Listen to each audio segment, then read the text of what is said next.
ready? There we go. That's what I was going to ask for, for the recording to be in progress. So welcome. And thanks again for joining us today. Let me pull up the agenda. Or right, if you can scroll down, there you go. So do you mind going through a roll call for us?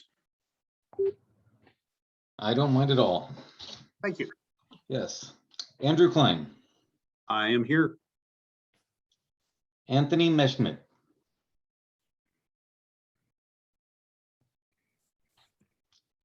Jay Arnold. Here. Al French. Here. James Milbauer. Present. Robert Graper.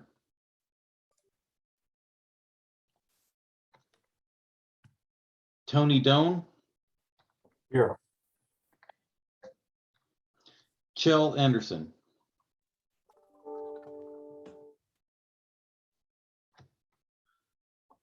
I see it. Phil Lemley.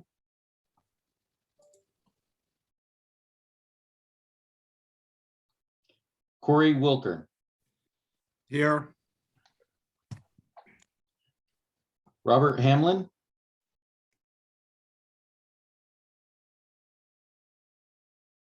Caroline Traub. Here. Micah Chappelle. Present. Todd Byeruther. Here. Representative Alex Ramel. Good morning. Representative Larry Hoff. Here. Senator Linda Wilson. I am here. Senator Joe Nigel.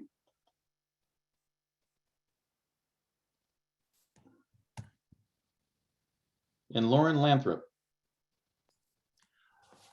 Lauren is our new ex officio from Labor and Industries, and he won't attend the meeting today. He had a family reason, but he will start attending in November. Okay. Stoy, and I'm Larry Vance, and I'm standing in for Lauren. Oh, okay. We have 10. We have a quorum. Wonderful. Thank you. Would any members of the public like to introduce themselves? No need to, but you're welcome to. Andrew, this is Jeff Rowe. I'm with the Pierce County and the building official for them. I'm here this morning about the amendment we've sent you. Thank you, Jeff. Good morning, Terry Beals, representing Sound Transit. Good morning, Larry Vance. Good to see you. Thank you, Terry. This is Chris Edmark representing Thurston County. Thank you, Chris. I'm Kim Barker, representing City of Bellingham, here about the IBC Section 3002. Thank you, Kim. Trace Justice from Snohomish County, building official in regards to the WUI code. Thank you, Trace. Mr. Chair, this is Mark Young with King County Fire Marshals, also on the WUI code. Thanks, Mark. Andrea Smith, Building Industry Association of Washington. Thank you, Andrea. And this is John Lang from Washington Solar Energy Industries. Thank you, John. All righty.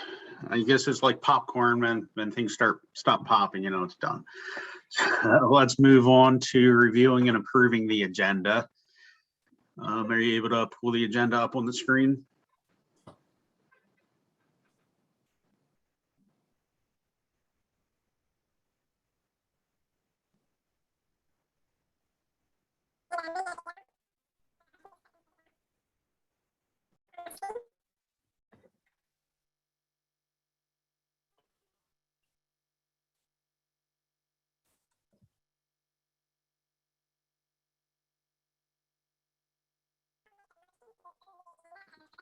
Is the agenda showing now?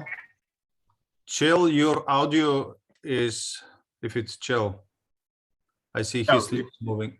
Well, Shell, you want to make a motion while you're unmuted? I don't know that his audio is working well right now. I can hardly hear anything he's saying. It's Okay. kind of like squeaky. Sorry about that, Joe. I'll make a I am motion so to glad approve. that it's not just me. I was checking my meds. I'll make a motion to approve. helium. Can you hear me now? Yeah, Yes. we can. Thank you. Okay, yeah. It's a strange thing about my microphone. Sometimes it makes me sound like a squirrel or something like that. The But I'll chipmunks. make a motion to approve the agenda as read. All right. Thank you, Shell. Is there a second? I'll second. This is Tony. Thank you, Tony. Any discussion?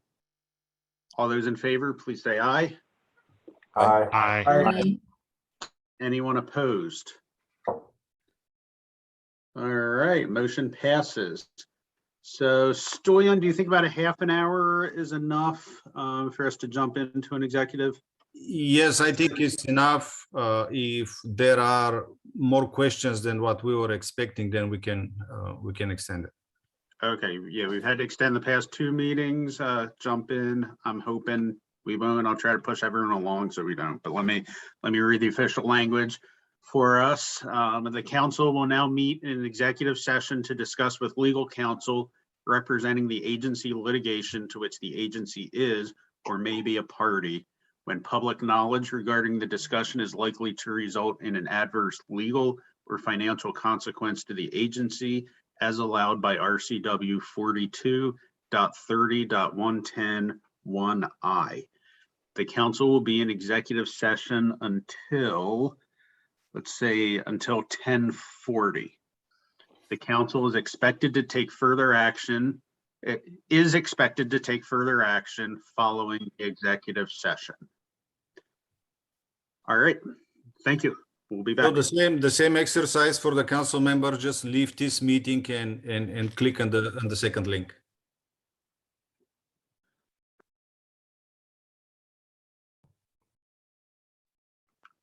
I call the regular meeting back to order. So thank you again for your patience.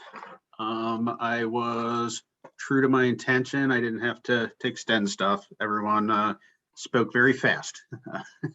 They took on the chipmunk voices that Shell had on to speak quickly. So let's give everyone a couple more seconds to come back on, and then we will move forward to item number 4.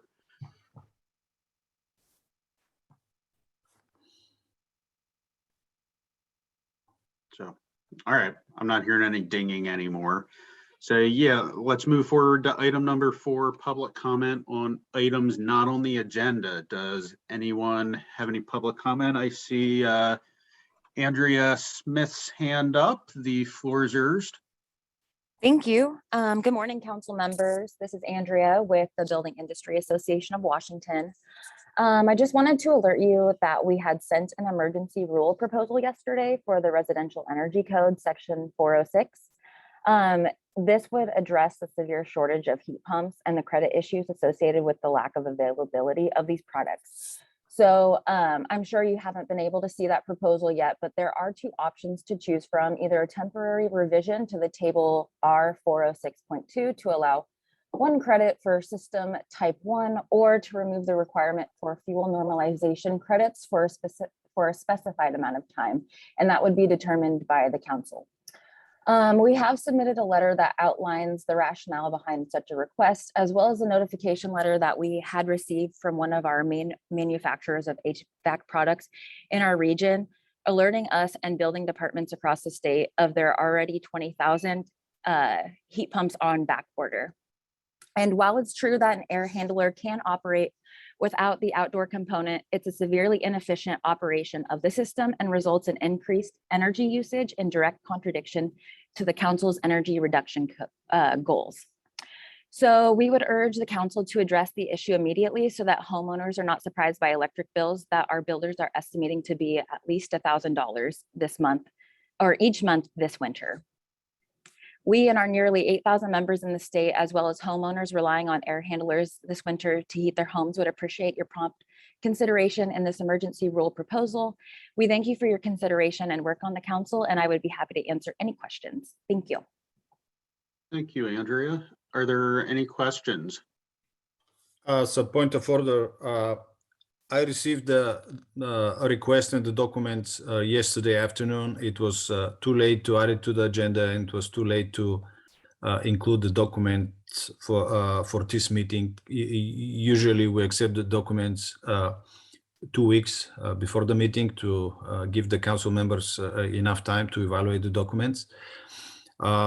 So if the council members wish, we can prepare the documents for agenda item 11, other business, and the council can debate. If not, we can prepare the package for the next meeting in November. Now, when you say the package, it was submitted as an emergency rule request. Is that correct? The request, we have 3 documents that are for the council to evaluate, including the proposal modification of the code language. Okay, so we wouldn't lose anything by we can bring it up next meeting and still have a vote without discussing anything in number 11 on this meeting. Is that correct? If you want to take action on this request, I recommend agenda item 11. If you want to keep it for the next meeting, we have enough time for the next meeting to send the documents to the council members, and so it's up to the council how this can be done. Okay. Thank you. Michelle, go ahead. Yeah, I haven't seen this request, and I know nothing about the shortage. If we were to take this request seriously, I would need time to reach out to people and find out that this is a bona fide request. So I suggest it would be very, very unfortunate if we attempted to take action on this today without having seen it and had time to look into the details of what the request is. I still haven't seen the letter as of now. So I think it would be irresponsible to try and take action on this today. I guess that's it. Thank you, Michelle. And just to be clear, if we make, if no one makes a motion, it will come up at the next meeting where it can be discussed. Micah, floor is yours. Thanks. I will agree with Cheryl on this. I don't think it's just a disservice to us. I think it would be a disservice to the public that may have vested interest in this. This is one organization's or one group's opinion. And so we'd want to make sure that others are aware that this emergency rule is coming up and not take action on it a day after it was proposed. So thanks. Thank you, Micah. Any other comments or questions, Senator Wilson? Sure, thank you. I was just curious if maybe Andrea had a thought on what would happen if it was delayed for a month, if we truly are. I mean, we are having supply side issues that we are unprecedented right now. So I'm curious what another month would do if we didn't act on it. Is Andrea there to maybe respond to that? Yeah, I think another month would be unfortunate. However, I do understand where some of the council members are coming from. Our major concern is just we've spoken to builders and they're anticipating that because it's such an ineffective way of operating the HVAC equipment that they chose to comply with the residential energy code, that homeowners that are able to get into their new homes or have replacement products put into their homes will be surprised by the amount of what their electric bills are going to be as the temperatures drop. Because right now it's at about $200–300 just running off of an air handler, and they're anticipating as temperatures drop dramatically over the next month, few months, whatever, that it'll be well into the thousands. So, and could you? I'm just trying to picture that in my head. So this is by putting in heat pumps? Yes. And is that due to the electric resistance backup? Or I'm just, you know, So they're putting in the heat pumps, but only the indoor, not the outdoor. And so the outdoor component is on severe back order right now. And so just basically relying on the indoor product, not the outdoor. They are effectively would be not running the- it correctly. which Yeah. would be the electric resistant Uh-huh. heat is what you're saying. Yeah. So it's being, because it's back ordered, they're able to install the air handler, but they can't install the compressor, which is the outdoor.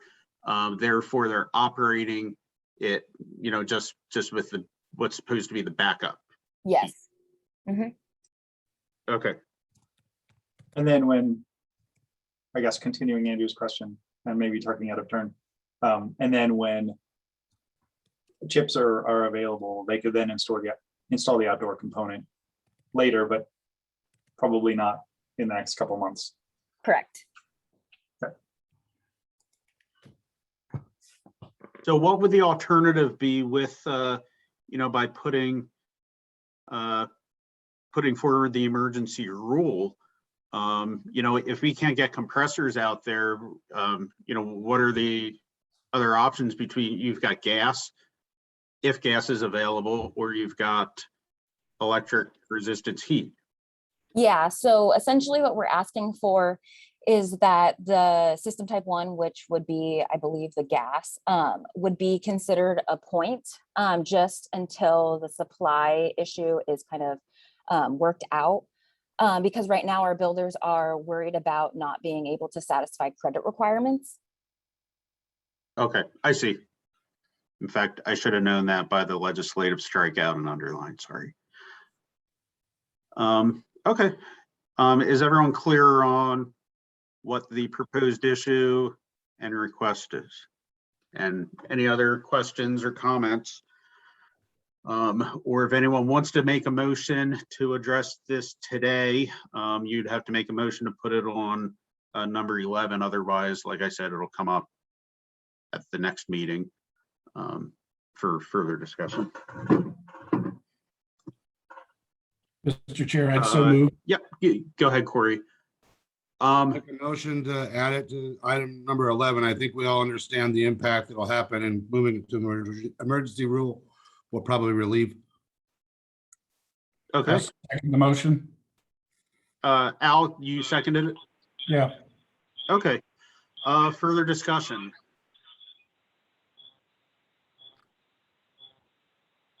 Oh, sorry, I guess I understand the motion is just to put it on the agenda later today, right?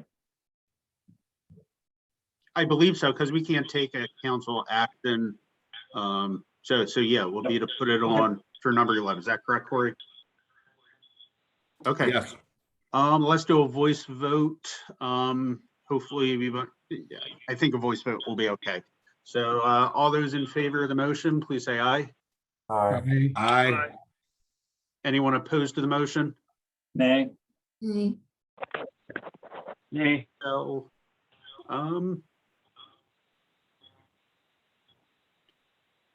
I think it passed pretty resoundingly. If anyone who voted nay disagrees and would like a voice vote, speak up.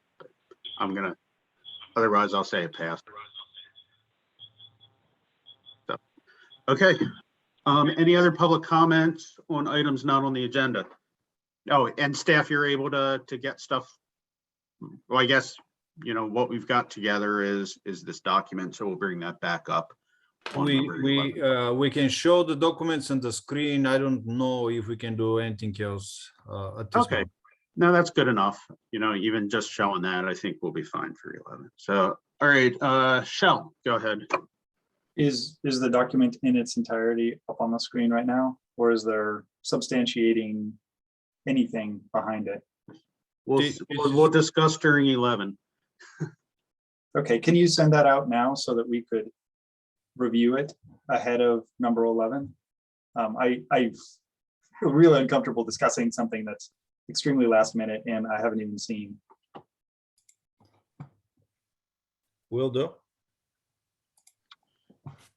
Any other items not on the agenda from any public comment?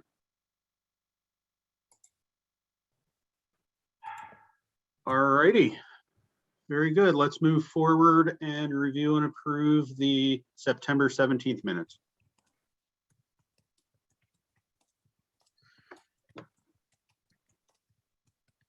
So take a look if you've not already, and if you feel compelled to make a motion, I'd be happy to entertain it.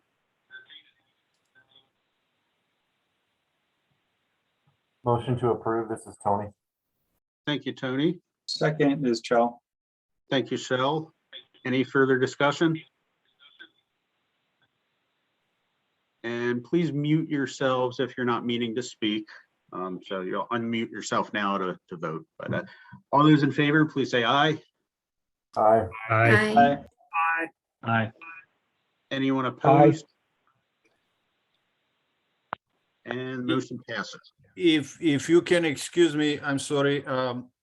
Krista just warned me that we didn't show the right minutes. Oh, okay. Yeah, let's show the right minutes. I don't think we need a further motion since, you know, minutes were posted, but we'll let you scroll through the correct minutes. If anyone wants to make a motion to amend our previous motion, you can, but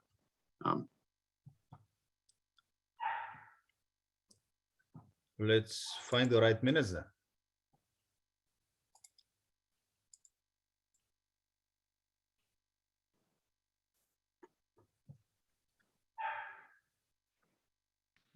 Are you seeing them on the screen now? Can you make it a little bigger? so, yeah, September 17th. There we go. My apologies. Thank you, Krista.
All righty, thank you.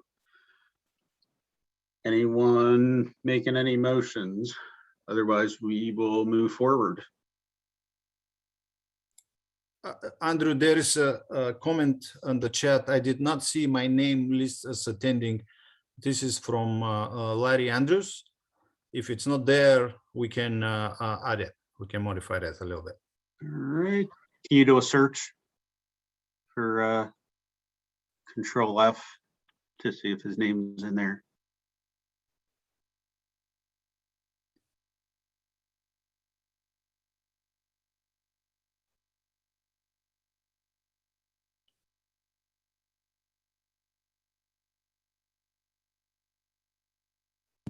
I can't. I pulled these off the website.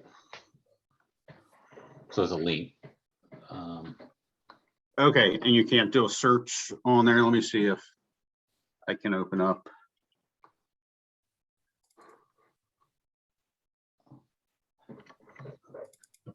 We can modify the amendments and add Larry's name if he's not. If we, It should be in alphabetical order according to the first name, except for the legislative members. All right.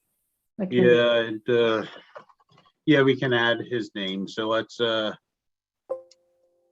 I think we probably need a new motion. Any other comments on the minutes from last month? Yeah, let me open up chat too. I do not see my name. All right, sorry, Larry.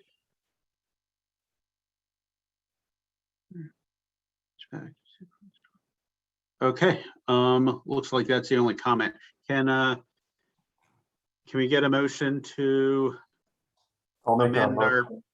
Yeah, this is Tony. I'll make a motion to amend the minutes to add Larry Andrews' name to visitors present. thank you. Is there a second? Sure, I'll second. Thanks, Shell. Any further discussion? All those in favor, please say aye. Aye. Aye. And anyone opposed? Motion passes.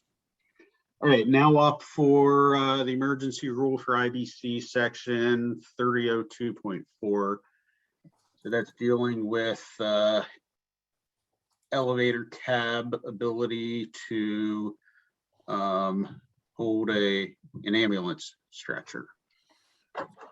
What we have here is two options. The first one, oh, okay, it disappeared. Okay, so the first one is the same as it appears in 2015 International Building Code. This is a state amendment. And the second one, this is from the Seattle Building Code, I believe. So it's just different options, the same regulatory effect. Now, why are we dealing with the emergency rule? Did it get amended out by accident somehow in their state code, or what happened? It was in 2015. In 2018, the TAC recommended adopting the existing amendment, continue adopting the existing amendment. However, in the TAC report to the council, it wasn't really clear what the recommendation was. So in the rationale, it appears with repeal a duplicative language, and we couldn't find out why the language was duplicative. It's not adopted anywhere else. So I guess there was a miscommunication or unclear language, and the council decided to not adopt the existing amendment. We couldn't do it with CR 105 because the council members knew what they were voting for, and they were relying on the TAC recommendations. And again, the language in the report wasn't as clear. Okay. I think Kim is attending the meeting, so she can provide a little bit more information related to how it's enforced by cities and counties. I'm just providing information relating to the adoption process. Okay, Senator Wilson, your hand is up. Did you want Kim to explain any more first, or did you want to speak now? I just have a question about the rule itself. Yep. Do that now? Sure. Okay. So it's indicating that R1, R2, or I are residential. So I'm confused as to would it apply to apartments and condos, or would it apply to, I mean, what residential building isn't a private residence? Because if you look at the bottom, it says the exception is private residence elevators are not required to comply with this section. So a private residence elevator would be inside of a particular unit. So in a penthouse, for example, if you've got an elevator inside of there going between floors. But yes, a group R2 would apply to all condos and apartments. Then R1 would be hotels, motels. I would be institutional, so hospital type places. So the elevator is not required, or this rule would not be required in an elevator in a private residence, but condos are private residences, but you're talking about inside.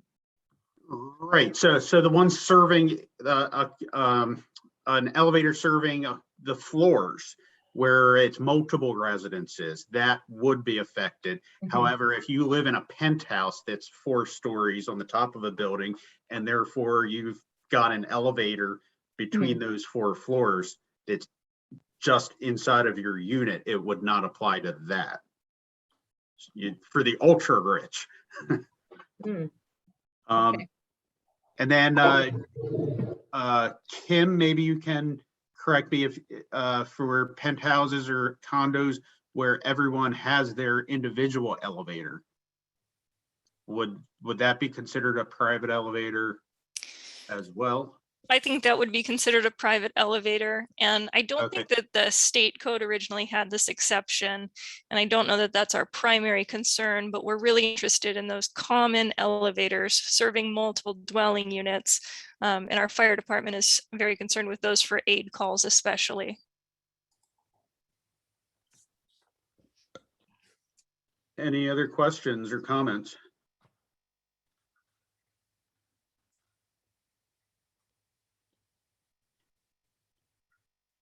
Kim, do you know if this was put in based on any legislative mandates? I don't know that, Andrew. Okay. I was Not that I think it's bad to be in here. I was trying to track it and I didn't find any rational, so I don't know either. Okay. Does anyone want to make a motion on this? So we've got the 2 options here. So, question is, do you want it back in the code since it was never supposed to have been taken out? And if so, which option do you like better? They do the same thing. I see Micah is raising his hand. Thank you. Yes, go ahead, Micah. Thanks. Just a clarification on option number 2. Would that exception also be considered new language and therefore need to be underlined for this section? If we went with option 2? Exception 2? Are you asking for exception 2? No, if you There's look at currently option not number an 2, exception. correct. If you look at the bottom, if you'll scroll down, please. Right there, it says the exception for private residents, elevators are not required to comply with this section. That is not currently in the state code. And not This currently will be in the base ICC, so it will also need to be underlined. That's correct. Correct.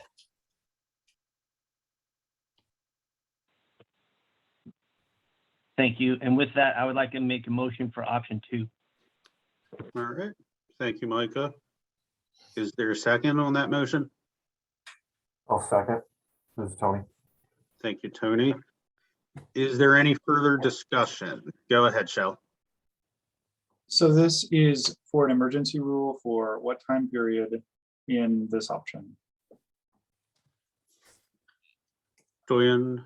It becomes effective at the time of adoption, and it's effective for 120 days. And we need to start a regular off-cycle rulemaking to permanently adopt it in 2018, and we will include it in 2021. Okay, great. Because when in the past when we've done emergency rules, I think we specified the number of days in the motion. So I wanted to make sure that we were clear on that. And then, is the motion also include to enter into permanent rulemaking? Micah? This was the idea behind. It. We again, we will include it in 2021. However, there will be a gap until 2021 is effective, which will be July 1st, 2023. And now we are still in 2021. So we're trying to cover this gap. Okay. I would accept so I that guess question is, motion. question is, does the motion need to be anything different in order to fully cover the gap? I think that's what Shell's asking, or does the motion suffice? As a personal opinion, the motion is clear enough. Okay, perfect. To do both things, to enter into emergency rulemaking and to begin permanent rulemaking. If this was yes, I think this was the initial intent. Then I'll second that if it hasn't been seconded. Okay, Tony? Yeah, Micah, what's the, just the reason behind option 2 versus 1, which was the previous one? I don't have a problem with either. I just was curious of your opinion on that. So of course, being Seattle's technical code development manager, I like the layout of option 2 better.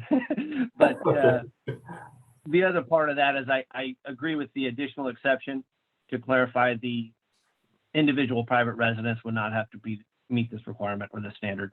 So that's why. Thank you, Micah. I would agree that the language is a little bit more clear for actual enforcement. And I hope Micah won't be that picky for the electric vehicle proposal, because I added option 2 to for the council to consider. Any further discussion? All right, we'll call the question. All those in favor of the motion to enter option 2 into permanent rulemaking, or into emergency rulemaking and then permanent rulemaking, I believe is the motion. All those in favor, please say aye. Aye. Aye. Aye.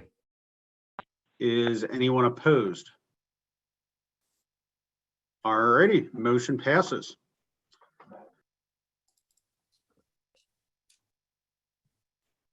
All right, so now we're up for Pierce County. And let's pull that up.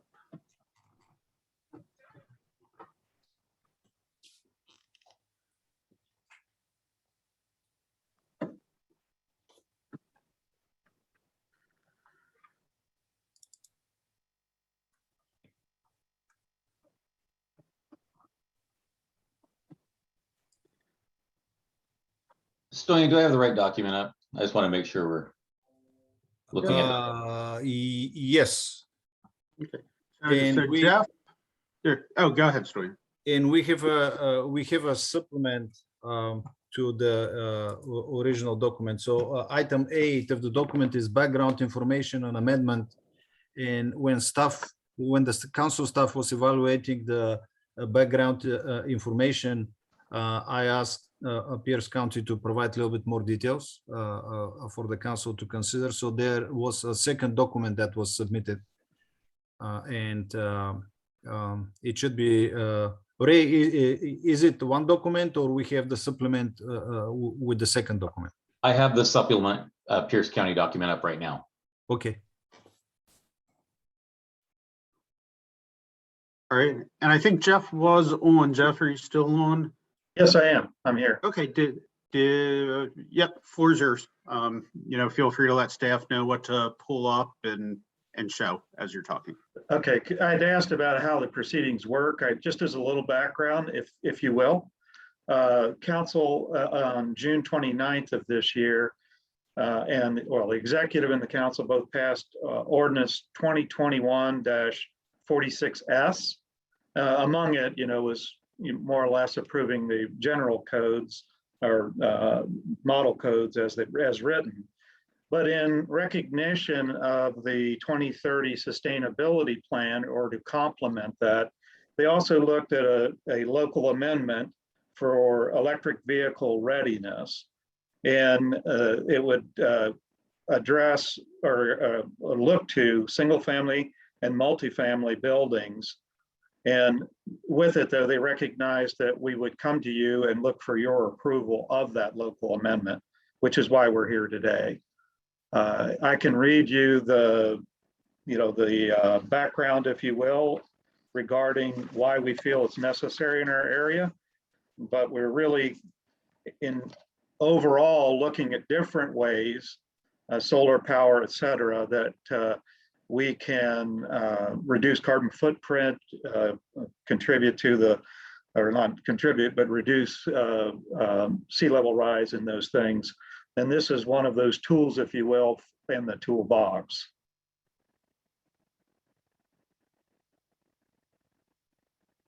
All right, thank you. Are there any questions for Jeff?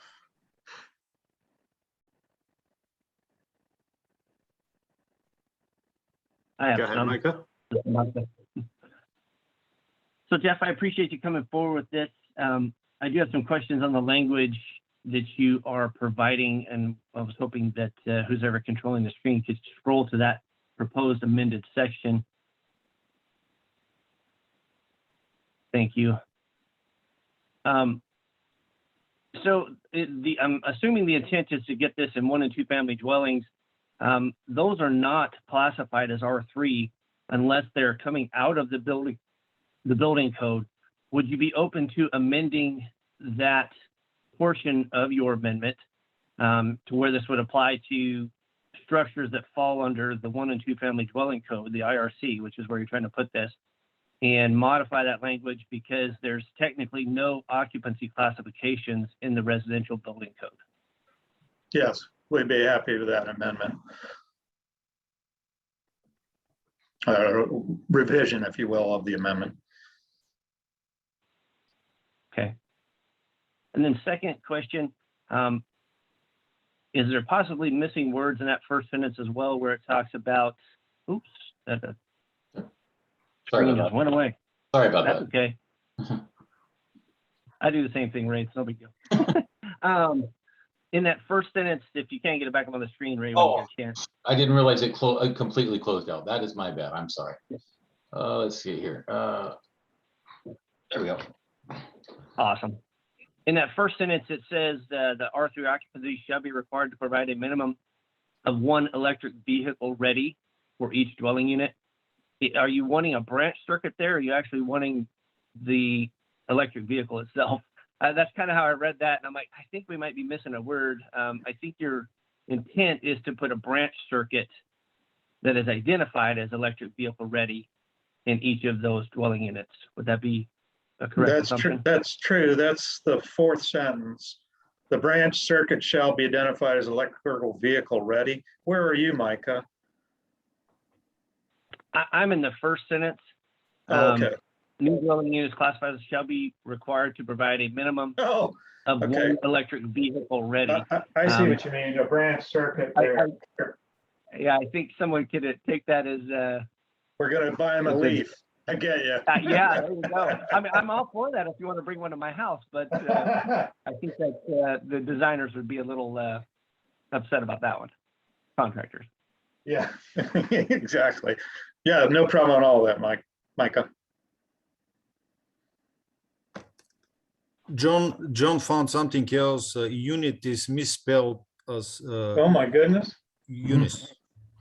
How many times do you look at a document and do that?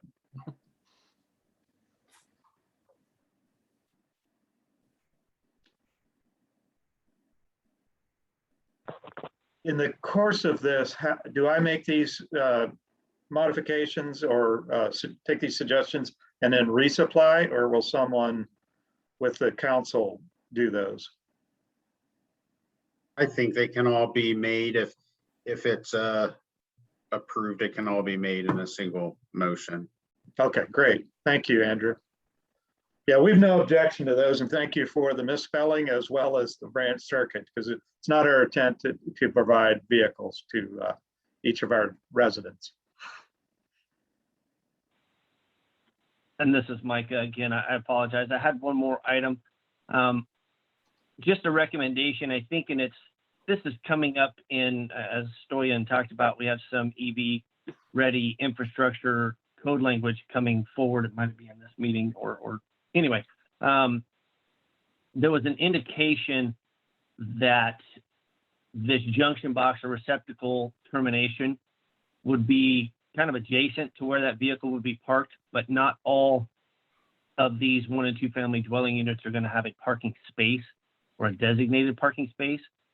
So I would recommend a modification of that language. And I think we have something similar to that in our proposal, and maybe other council members can remind me of that. If that's the case, I think it's starting to get more than just editorial, in which case if you propose to make those changes, maybe we shouldn't be making those on the spot. Could you say that again, Micah? I don't think I tracked with you. Okay, I apologize. In the second sentence where it talks about the parking space shall be provided, And then it says shall be terminated within the parking space. In our upcoming EV infrastructure, we talk about it kind of being adjacent to the parking area where the vehicle is going to be stored, whatever, because there's not technically parking spaces provided for 1 and 2 family dwellings. We also And that have an, language- Go ahead, Troy. sorry to cut you off. We also have an exception if there is not a garage or parking provided. Yeah, Jeff, so I guess question, does your municipal code require at least one off-street parking spot? Anyway, yeah. in which case it's a moot point. I do. I believe it's not only one, I think it's 2. And they do that, but through the zoning by requiring a 20-foot setback.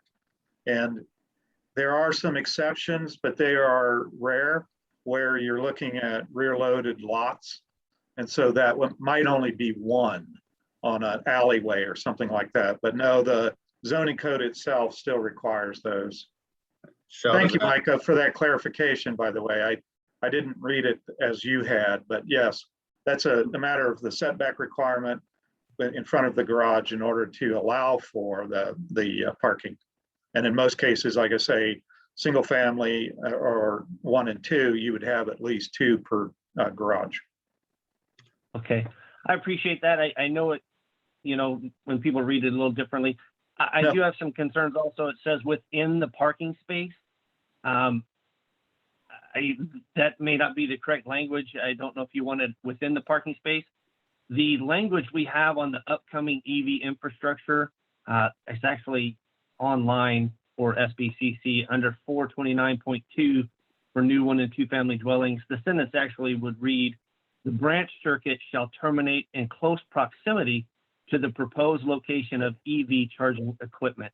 Yeah. So that may be a better sentence for you to provide in the second or portion of the second sentence of your paragraph.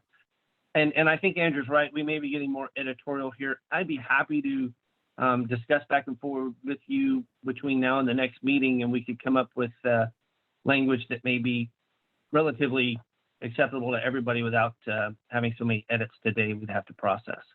Jeffrey, would that time frame be acceptable to you? Well, I am for one, my last day is December 3rd. I retire at that time. This is one of my, thank you. This is one of my goals, though, to accomplish, and we're very eager to see this get into place. And Micah, the terminating near that, I mean, that language I think is just minor, and we're not adverse to that change. If that moves this further, faster.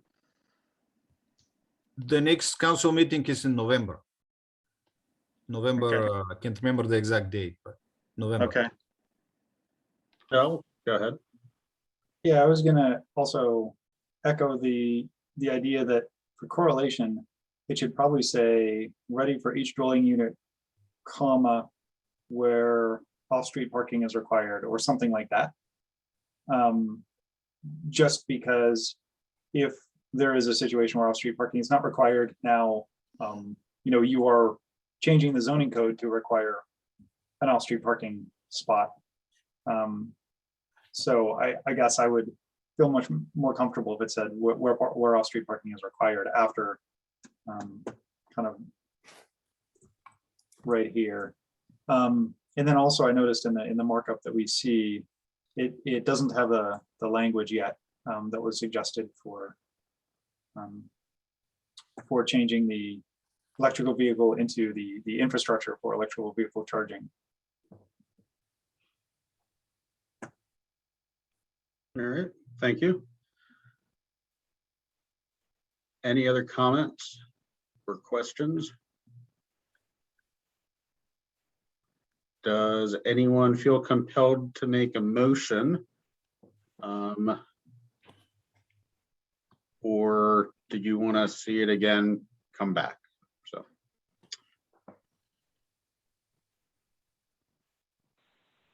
I suppose since I had the most comments on it. What's that, Micah?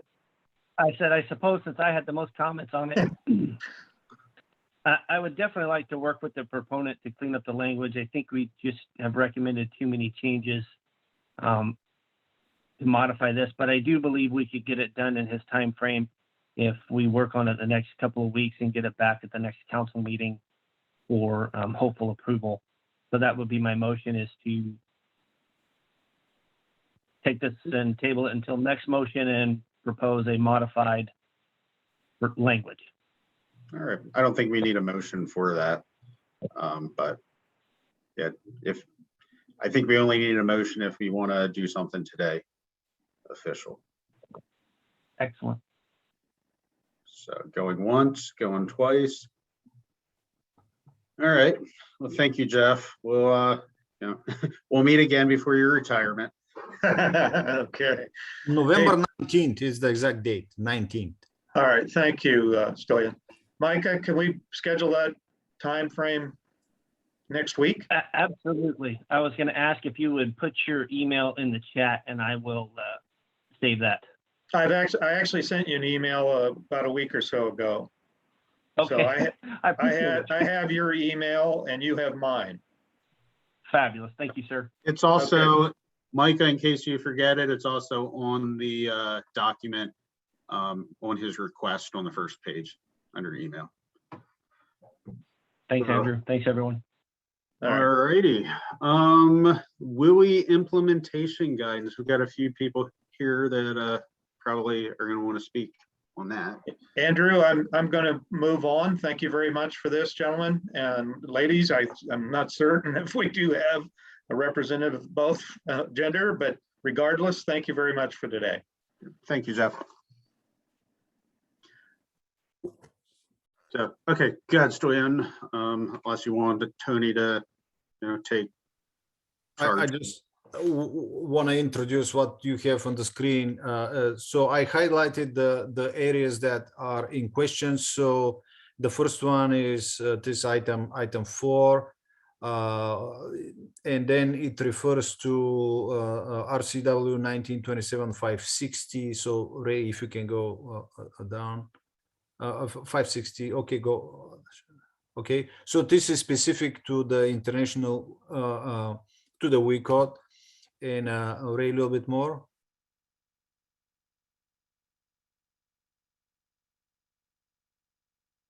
Okay, so right there, all counties, cities, and towns may adopt the International Wildland Urban Interface Code published by the International Code Council or any portion thereof. So it seems like there is a little conflict between these two sections. And the third one is the one that we discussed just now. So all modifications to the residential occupancies, they need approval by the council. So Micah found this yesterday, and I appreciate his involvement here. But if all counties, cities, and towns may adopt the International Wildland Urban Interface Code, does it need an approval from the council? So a few issues here. And I'm done with my introduction. All right, thank you. Tony, did you want to say anything before we open things up to comments from the public? Yeah, in previous discussions, and just so I'm wrapping my head around this, and the highlighted, I believe number 3 is the crux here that's been added to the discussion. In the language in number 2, it comes across as the RCW is leaving that as an option to the jurisdictions. But if you don't adopt specific portions of the WUI, the RCW and WAC do not seem to provide enough information to enforce anything. Are we saying that the language in number 3 here addresses that issue? And it sounds like Micah brought that forward, so I don't know if he has something to say on that, but because I know that was one of the issues in the original language that Micah had found originally, and we kind of had discussed. Micah's concern was different. Item 3, in my opinion, it doesn't allow cities and counties to adopt WUI code, which is more restrictive than the model code, is how I read it. Okay, so we still have the same issue here, right?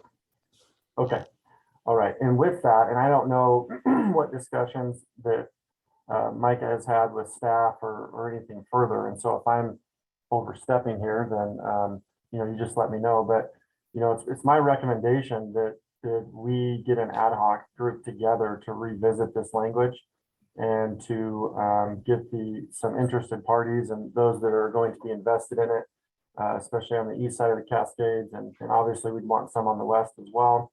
But with the mapping, with the way this is written, I don't think that it's enforceable or cleanly enforceable. And I think that the language needs to be standardized a little bit in order to help the state as a whole. And so that's kind of where I'm at with this, and that's the motion I'm inclined to make after discussion is finished, if it doesn't go in a different direction, and I'll leave it at that. So Tony, Micah, go ahead, Stoyan, go ahead. Micah, sorry for cutting you off, but I want to add something. So how it's currently adopted, it's not, we are adopting specific sections, but how the language works in the WAC, it's not, we're saying, okay, we are adopting the entire WUI code with the following amendments. This is what we did. I wasn't here. I don't know if it was intentionally or it wasn't filed correctly, but when you follow the WAC, this is how it should be enforced right now, how the WAC reads. So I consider this another issue. So the way that this is written, all that this is doing is allowing municipality, it's allowing a municipality to be able to adopt and enforce the WUI, correct? Which we need to know. Okay, I'll hold my questions till later. They'll probably be answered. Mike, go ahead first, and then Mr. Stevenson, is it Kevin? After Mike. Thanks, Stevenson. Thanks, Craig. So I'm going to kind of tie in some more with what Tony indicated in the questions of concern around the state on the mapping, the RCWs and the WAC rules and how they don't tie together. And I know there's some folks from the public I'm hoping that want to speak to this as well in this discussion. So the issue comes down to there's not clear understanding of what we can and can't do. When you look at RCW 1927-560, as Stoyan has on the screen, it says you can adopt the Wildland Urban Interface Code. However, it doesn't say you can amend it. When you amend it, you are amending something that would apply to single-family and multifamily residential buildings.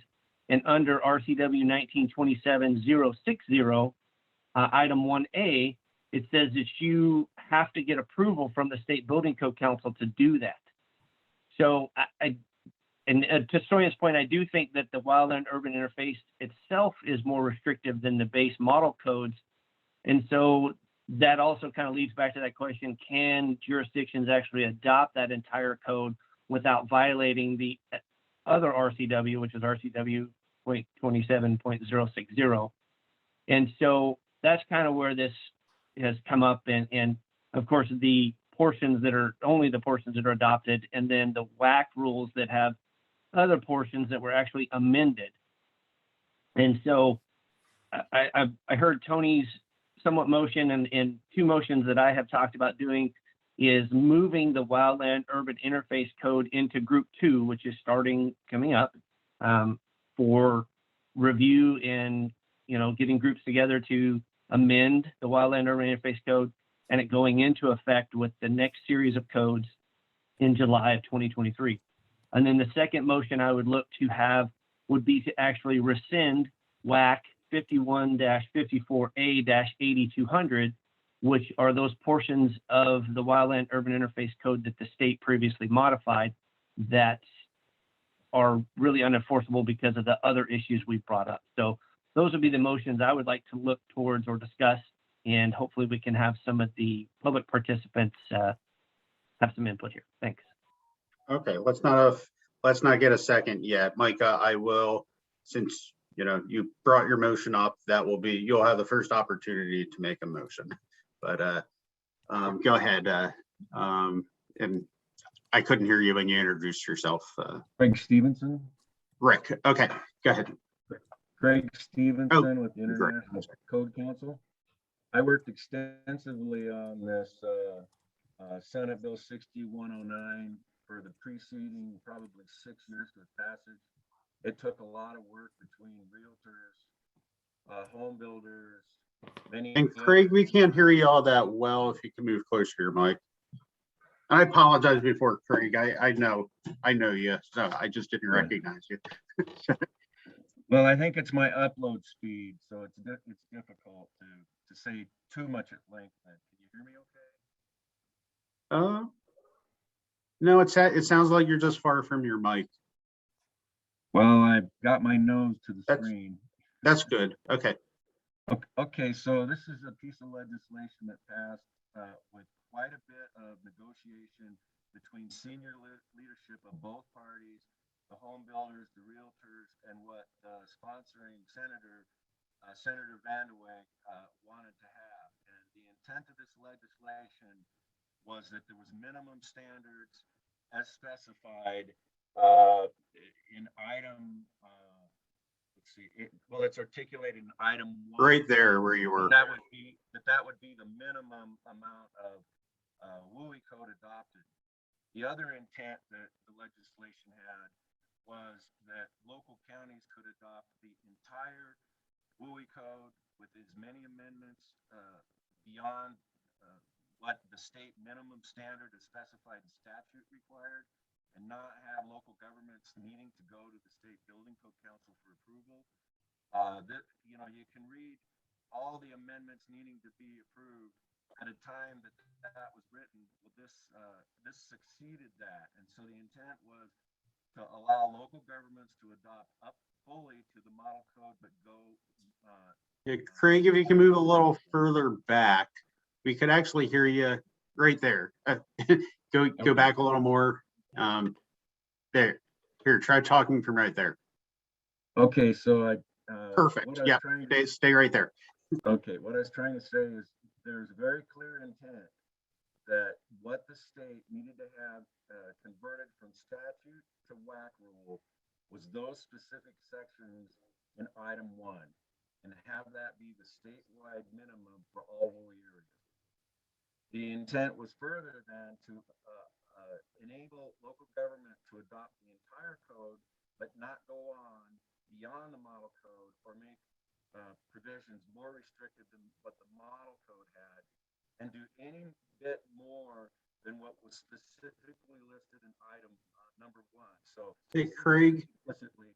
Yes. Craig, I hate to cut you off, but you are breaking up. If you're near a phone, are you able to call in and then we can come back to you, just so we can make sure that we hear everything you have to say? Yeah, I'll try in on the phone. Okay. Thank you. Yeah, I'll move forward to Al, and Chris has his hand up, and then we'll come back to you, Craig. I'm sorry about that. So go ahead, Al. Yeah, thank you, Mr. Chair. So as I'm reading paragraph 2, the end of that says any portion thereof. So a city or county or town has the ability to adopt either the code in its totality or the code as amended to some kind of reduced level of activity and stuff. So I don't know if a jurisdiction can eliminate parts of the code in its adoption process, why any kind of amendment would have to come back to the building code. It seems to me that has that all that authority, that legislative authority, rests with the cities, counties, and towns to adopt whatever portion of this they want to. So unless I'm reading that wrong, it seems like the amendment process is all handled at the local level. That's kind of how I read it the first time. And then, as you pointed out, you could adopt any portion. So you could amend things out, but you couldn't change language potentially. And then I started thinking, well, we can't amend certain other codes. So why not adopt the WUI and then put whatever amendments we would in the other code into this as kind of a back channel way? But I don't know. Maybe those are just some of the concerns there, but I agree that, it might not be something we'd want to deal with here because it would be dealt with in the local jurisdiction, like exactly like you're saying now. Okay, Chris, go ahead. Hi, Andrew. I'm Chris Edmark. I'm with Thurston County. I think the adoption of the portions that the local jurisdictions are required to apply is fine. If you want to adopt more, the other section gives you the ability to adopt the entire code. My issue is the interpretation between what's shown on the maps as interface versus intermix area, and how are we applying those?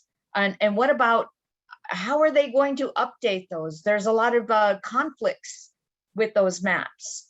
Those are the things that I would like to see the council address, because right now, again, it kind of just stopped. The maps are there, and I don't know whether or not to enforce the intermix as interface.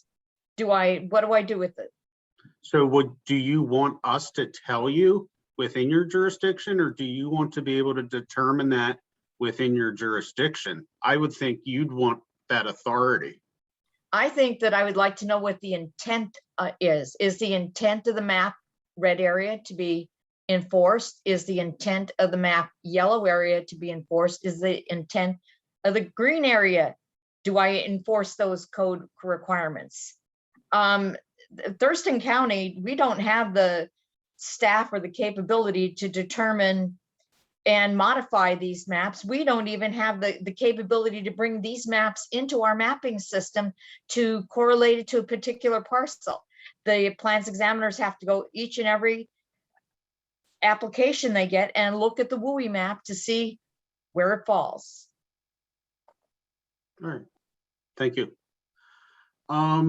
Craig, were you able to call in?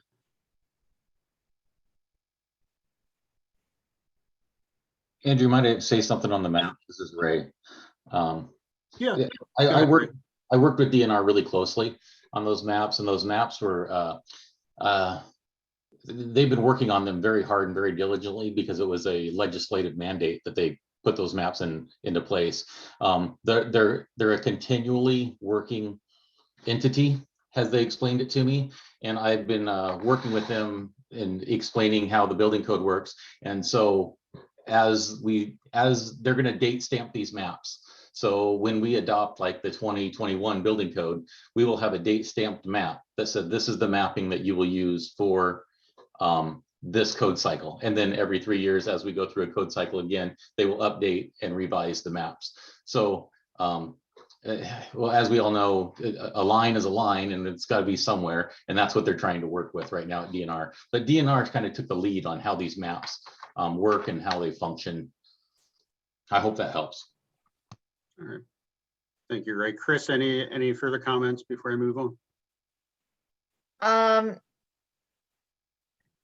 I still think that they need to make it clearer exactly where the provisions need to be applied, in what areas on the map. The red areas on the interface, or I can see, but the intermix area, does there or does it not apply?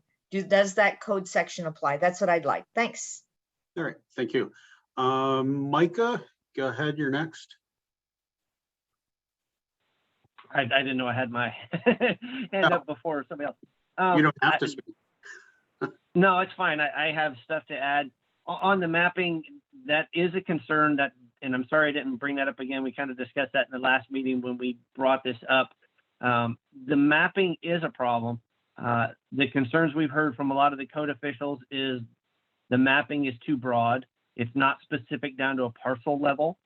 In the legislation, and I think Craig Stevenson was trying to mention this, in the legislation, it talked about that they were going to, I think the DNR could work with jurisdictions pending funding to modify the maps and go through findings and create maps that are more specific to jurisdictions and address those issues. I know some jurisdictions have done this already. Seattle has, I believe Spokane has, or some others where they have worked with their GIS teams to incorporate the base layers from DNR into their mapping that addresses this parcel issue that Chris is mentioning.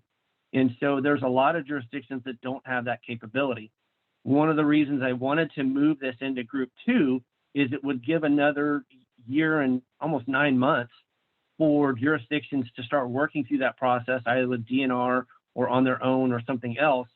And it would kind of all culminate into, this is something that we could adopt, amend, have the mapping for jurisdictions more accurate and everything else in that timeline. And that way, come July of 2023, when the next series of codes comes into effect, we should have something that is complete, that all parties, are agreeing to, can enforce, is usable. I mean, obviously, you hear from the public, this stuff is not, there's so many questions on enforcement and usability and everything else. I think we do need to seriously consider almost postponing this and getting into group 2 and making some modifications. So, thanks. All right. Thank you, Micah. Nicole, and then Mark, and then Craig. After Mark, we'll come back to you if you've been able to call in. Hi, thank you. So I'm Nicole Sanders. I'm a green building principal planner with King County, and I had prepared remarks, but I think I'm just going to kind of wing it. So we submitted a written comment at the last building code meeting, basically asking for an emergency rule that focused more on suspending the wax portion. And basically, I think that there's a lot of veracity to a lot of the issues people have brought up today. We in King County have talked about issues with how to interpret the maps. We've talked about issues of the RCWs not being echoed in the WAC language. But one of our biggest concerns is really the WAC's adoption of water supply requirements, which for the unincorporated county, a lot of our parcels are on well supply. And so basically every one of those buildings that is on a well supply of water, that triggers a fuel site assessment of the landscape modifications. It triggers a defensible space assessment. We have to enter into an agreement for vegetation management. And we also have to evaluate critical fire, like fire severity risk, which it also is reliant on this critical fire, like frequency interpretation that actually isn't even really defined in the WUI in an actionable way. And so, I mean, we've been like going through this material and trying to figure out how to do this. And I feel like we're one of the few people that have actually assigned staff to try and figure this out. Whereas I feel like a lot of the state, first of all, probably hasn't fully reviewed what those WAC amendments entail in terms of additional staffing. There isn't support or training out there for staff on how to handle this. And I really am kind of agreeing with Micah's position that what we are seeking is a suspension of the WAC portion. RCWs are challenging. Yes, I agree, they could have been better written at the end, but the RCWs are only affecting your requirements for roofs, exterior walls, and projections. Whereas the WACs as written are going to entail a lot of work for our staff that they're frankly not trained for. And I don't think there's enough support for. And I feel like if you gave us another year and a half, we would end up with a lot better process with the public. I think you'd end up with a lot better enforcement. I think you'd end up with greater consistency and a lot better coordination between different agencies. So I agree there is issues with the RCWs, but frankly, my concern is with the WACs. And so if there is a way to suspend those or retire them or pause them, that's really what we're looking at or asking for today. All right. Thank you, Nicole. Mark, the floor is yours. Thank you. I also had written comments, but I'm going to wing it. I'm going to follow along. I'm the fire marshal in the city of Kirkland, and I am leading a group of King County fire marshals that are tasked with putting together guidance for our member jurisdictions on how to implement the WUI requirements that are contained in RCW 1927.560 and the WAC that Nicole talked about, 54 Adam 8200. I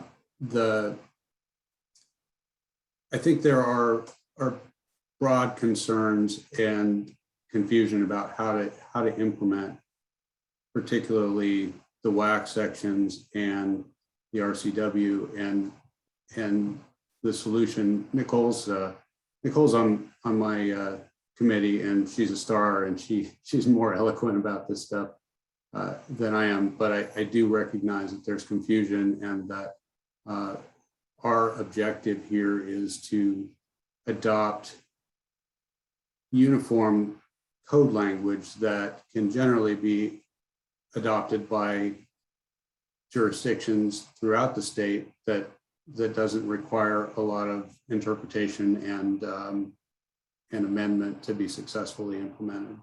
So in my previous comments at the September meeting, I suggested an ad hoc working group to come back with an emergency rule. Since that time, we've become aware of another approach that Mike has talked about in terms of moving it to group 2 and suspending the WAC requirements through the 2018 code cycle. We're very much in support of that, and would welcome the opportunity to participate in either a special tag or a working group, and help come up with code language that really can be implemented without a lot of confusion. And so we offer that and would support the proposal to move this work to the group 2 code review. And Mark? To WAC. Okay, thank you, Mark. Micah, you want to go ahead? Yeah, I had a question for Mark or even Nicole. You indicated that you are with the fire marshals group. Could you let us know a few of the jurisdictions or participants from around the state that are part of that group? That would be helpful, I think, to the rest of the council. I know I attended a meeting with all of you, but it'd be helpful for the rest of the council. Yes, thank you. That's in my prepared remarks, and the jeopardy of just going off the cuff. But yeah, we're King County Fire Marshals, but we've also have members. We've sort of attracted a lot of attention when we started working in this from Snohomish County, from the city of Marysville, Washington Association of Fire Marshals, and the Washington State. I'm a member, right? Washington State Association of Fire Marshals and the Washington Association of Building Officials. We've because we were working on this, attracted a lot of interest.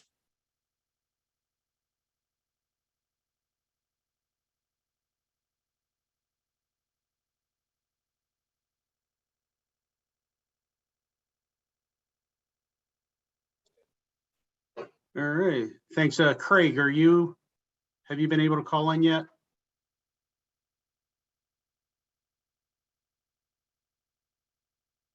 All right, well, Micah, go ahead, back to you. Sorry, I was wanting if other members of the public want to speak. I did want to ask the question. Mark brought that up, and I overlooked it in my kind of remarks, but that is, and maybe Ray can answer that question. I believe there was something previously that we were going to adopt the Wildland Urban Interface Code. It would get its own WAC section, not just a subsection of the fire code. And with that, would we also be needing to approve or appoint a Wildland Urban Interface Code tag?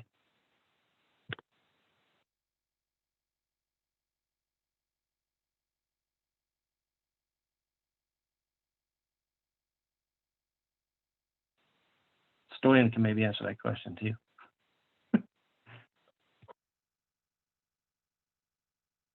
You're on mute, Stoyan.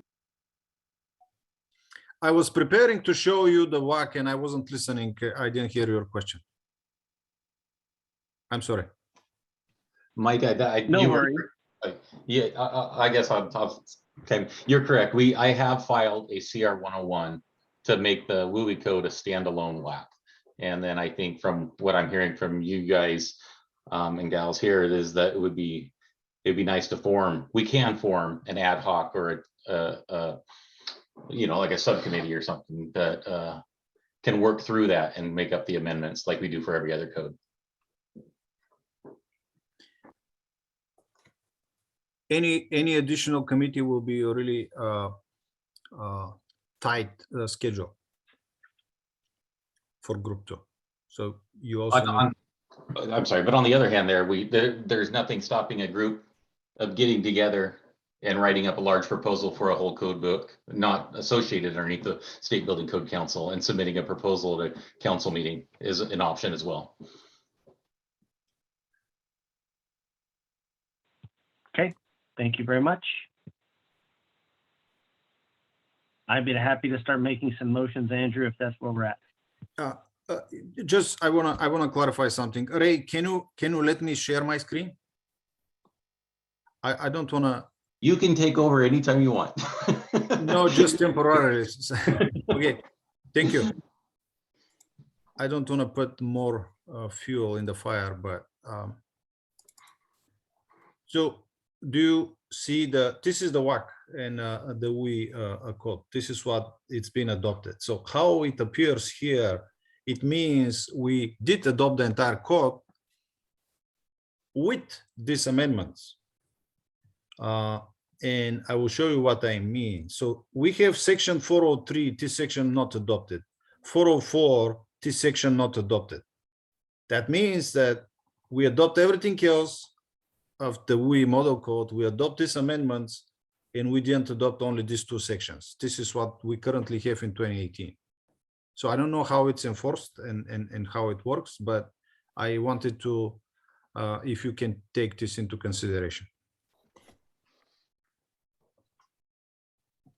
Just to speak on that, I think that's what's adding the confusion is that exact language like that. And then elsewhere it says that the local jurisdiction may adopt it. So that is the confusion and the cleanup that's needed, I believe. That is part of the issue.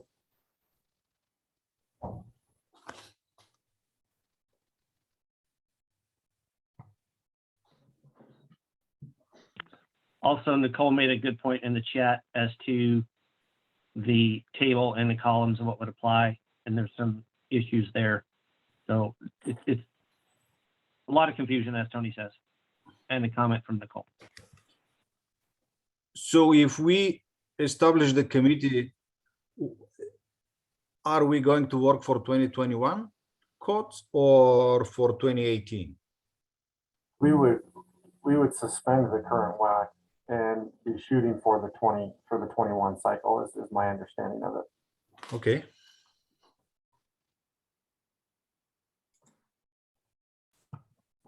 Ray, you can take over now.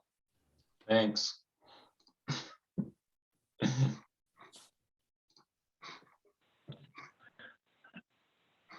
So, Andrew, are we ready for some motions?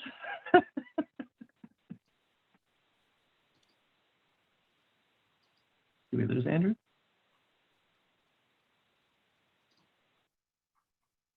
I see a hand.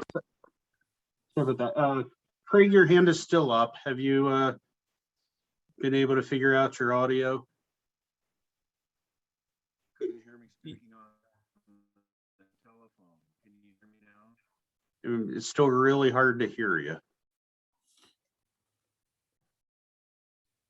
With the context and the understanding of the legislation, you might make a different motion and make a different determination. I'm sorry that my upload speed is not allowing you to hear me.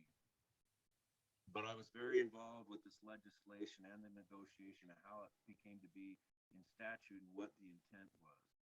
And I'd like to be able to give you that perspective. If Craig I'm can not get able to back, we hear can you. hear him better. Yeah. If you have a phone, there's a phone number, I think, on the agenda, right? That can be called. Yeah. Yes. Craig, do you have a phone? Are you able to call in?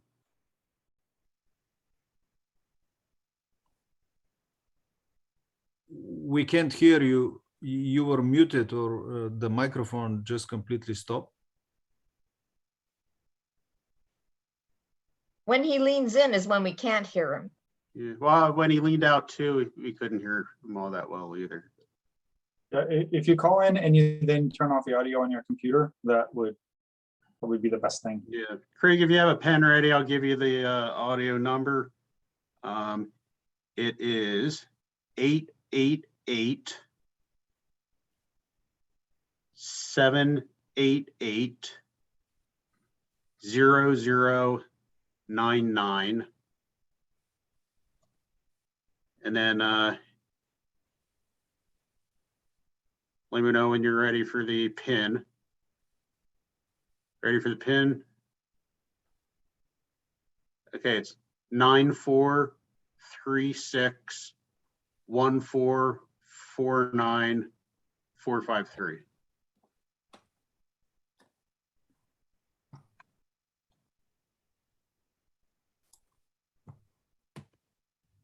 Can you hear me now? Yes, thank you. Oh, Go ahead. Floor is yours. It's more lengthy than you think to dial in from the phone. Okay, so I understand the confusion that people have. I worked extensively preceding this legislation for over 6 years with the sponsoring senator. This was long and negotiated over many years. And the intent was to name the WUI code in statute only to the extent that specific items were adopted. That was acceptable to realtors, fire chiefs, the home builders, and it just specified those specific things that you find in statute. In the session laws that adopted Senate Bill 6109, there was 2 elements about the mapping.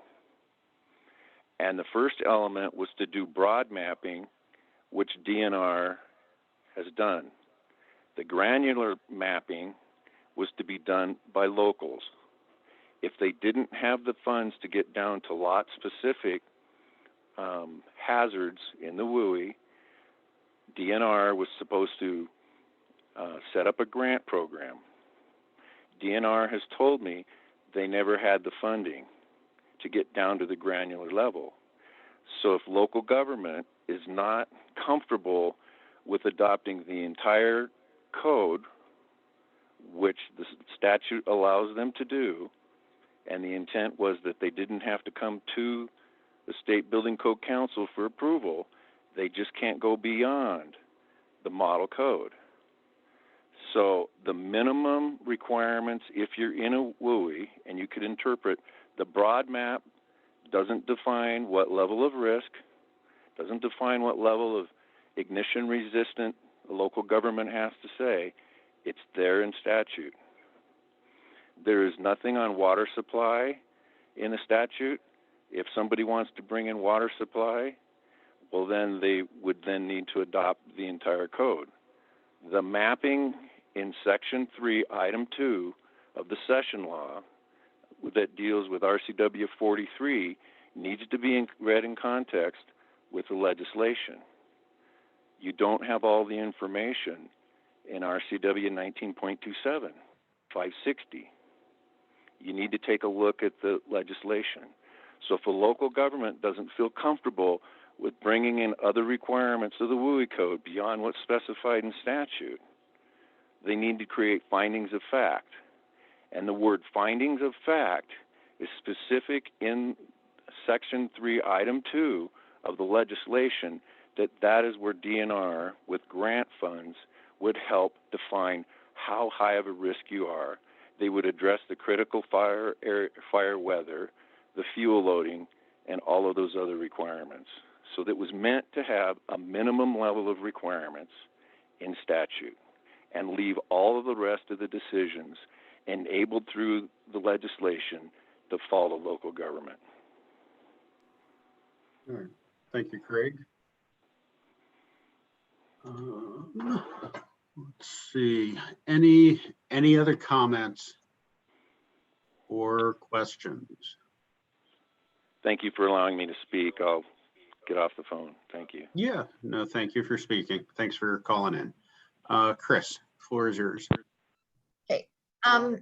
Thanks, Craig, for bringing that to our attention. But from a local jurisdiction, I still need the information as who do I turn these finding of facts into?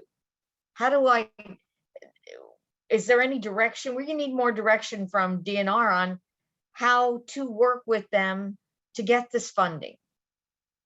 That's just my comment. And I'm sure you guys, when you work on it, will take that into consideration. Thanks for your time. Thank you, Chris. Any more comments or questions? All right. Micah, floor is yours. Excellent.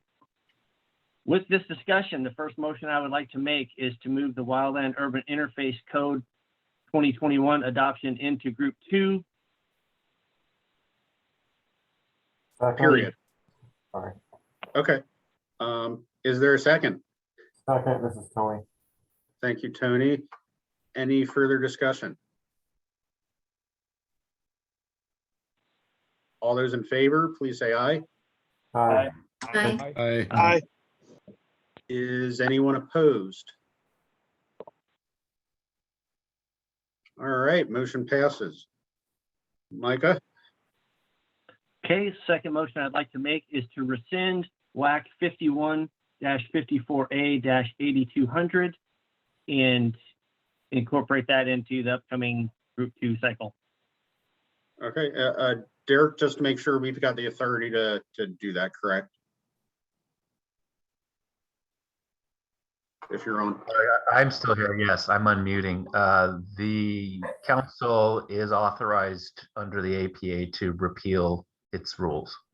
Okay, perfect. But I would note that the statute, if I'm following this right, you'll want to give some consideration to whether the statute requires the adoption by the council of specific provisions of this code.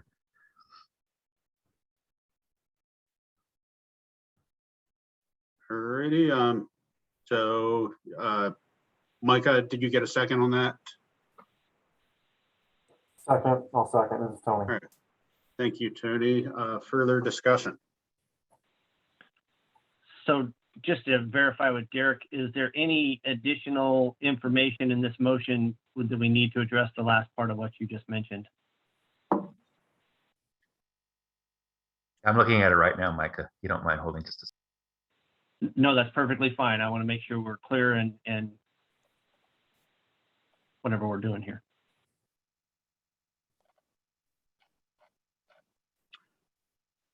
Let's see. Nicole made a comment too. Micah, did you see that about if SBCC suspends the WAC, we won't be affecting the RCWs as adopted, which I think that goes without saying. Correct. I don't believe we have the authority to modify the RCW at this time. It would have to be done through additional process. But I think moving just to kind of further on, I think moving the Wildland Urban Interface Code into Group 2, we would be modifying that and adopting the entire Wildland Urban Interface Code and amendments. So I'm going to just read from the statute, Micah, the one that I was referencing before. And this is RCW 1927-03031, which was, as we've been hearing in this discussion, amended by Senate Bill 6109 in 2018. This is the background statute, which establishes, in which the legislature has formally adopted by statute the international building codes, including portions of the International Wildland Urban Interface Code. I'm just reading from the statute there. It goes on, though, to say that the codes enumerated in this section shall be adopted by the council as provided for in 1927-074, which is the process for adopting codes. The council shall solicit input from first responders to ensure that firefighter safety issues are addressed during the code adoption process. So the question would be whether repealing all of the rules that have been previously adopted is proper under the statute. Other than what I've just read to you, I don't have anything more to add. So, what do you think, Micah? Thank you. So I guess my question, in my opinion, I would think we're legal in what we're doing here. I don't believe that the WAC rules actually are the same sections as the RCW 1927-560. Yeah, and so this is what you're identifying here is a little bit of a gap in just my understanding. I'm just doing my best to follow the somewhat technical discussion. So these rules what you're referring to that would be repealed would be rules that are in addition to those provisions that are in the Wildland Code. Well, regardless, to just be mindful of the fact that the repeal process goes through regular notice and comment. So if there are issues regarding the legality of the repeal of the rules or changes that would need to be made in light of what I've just said or anything else, that could be sorted through during the rulemaking process. All right. Thank you. Any additional discussion on the motion on the floor? So if we repeal it, it will take some time to do so. Right, it will. That's right. In the minimum length of time is couple months. Normal rulemaking process. Exactly. So it would be in effect for some time, perhaps. Unless steps were taken to adopt an emergency rule, which would have the effect of a repeal, which I don't understand right now, at least, to be on the table. Okay. All right. Mike, was that part of your motion? Any further Sorry, discussion? Shell, did you have something else? Was that part of your motion, Micah, to repeal and enact an emergency rule until or for 120 days? I would like to modify it that if that's what we need to do is to go into permanent rulemaking process to rescind the WAC and go into the emergency rule process to, I guess, would that be suspend the WAC? Eric, is that how I would word that? Or enforcement of that WAC? That should work for purposes of the motion. Okay, great. Then that's what I'd like to modify that to, if I could have that second. Tony? I accept. All right. Any further discussion on this amended motion? All those in favor, please say aye. Aye. Aye. Aye. Is anyone opposed? And motion passes. Committee members, speak up. Did you want a little break? I'm seeing a head shaking, yes. That would be good. How much? Yep. 10, 15, 5? 5 is good for me. 5? Yeah. Okay. 5 or 10. Fine. Let's do 10.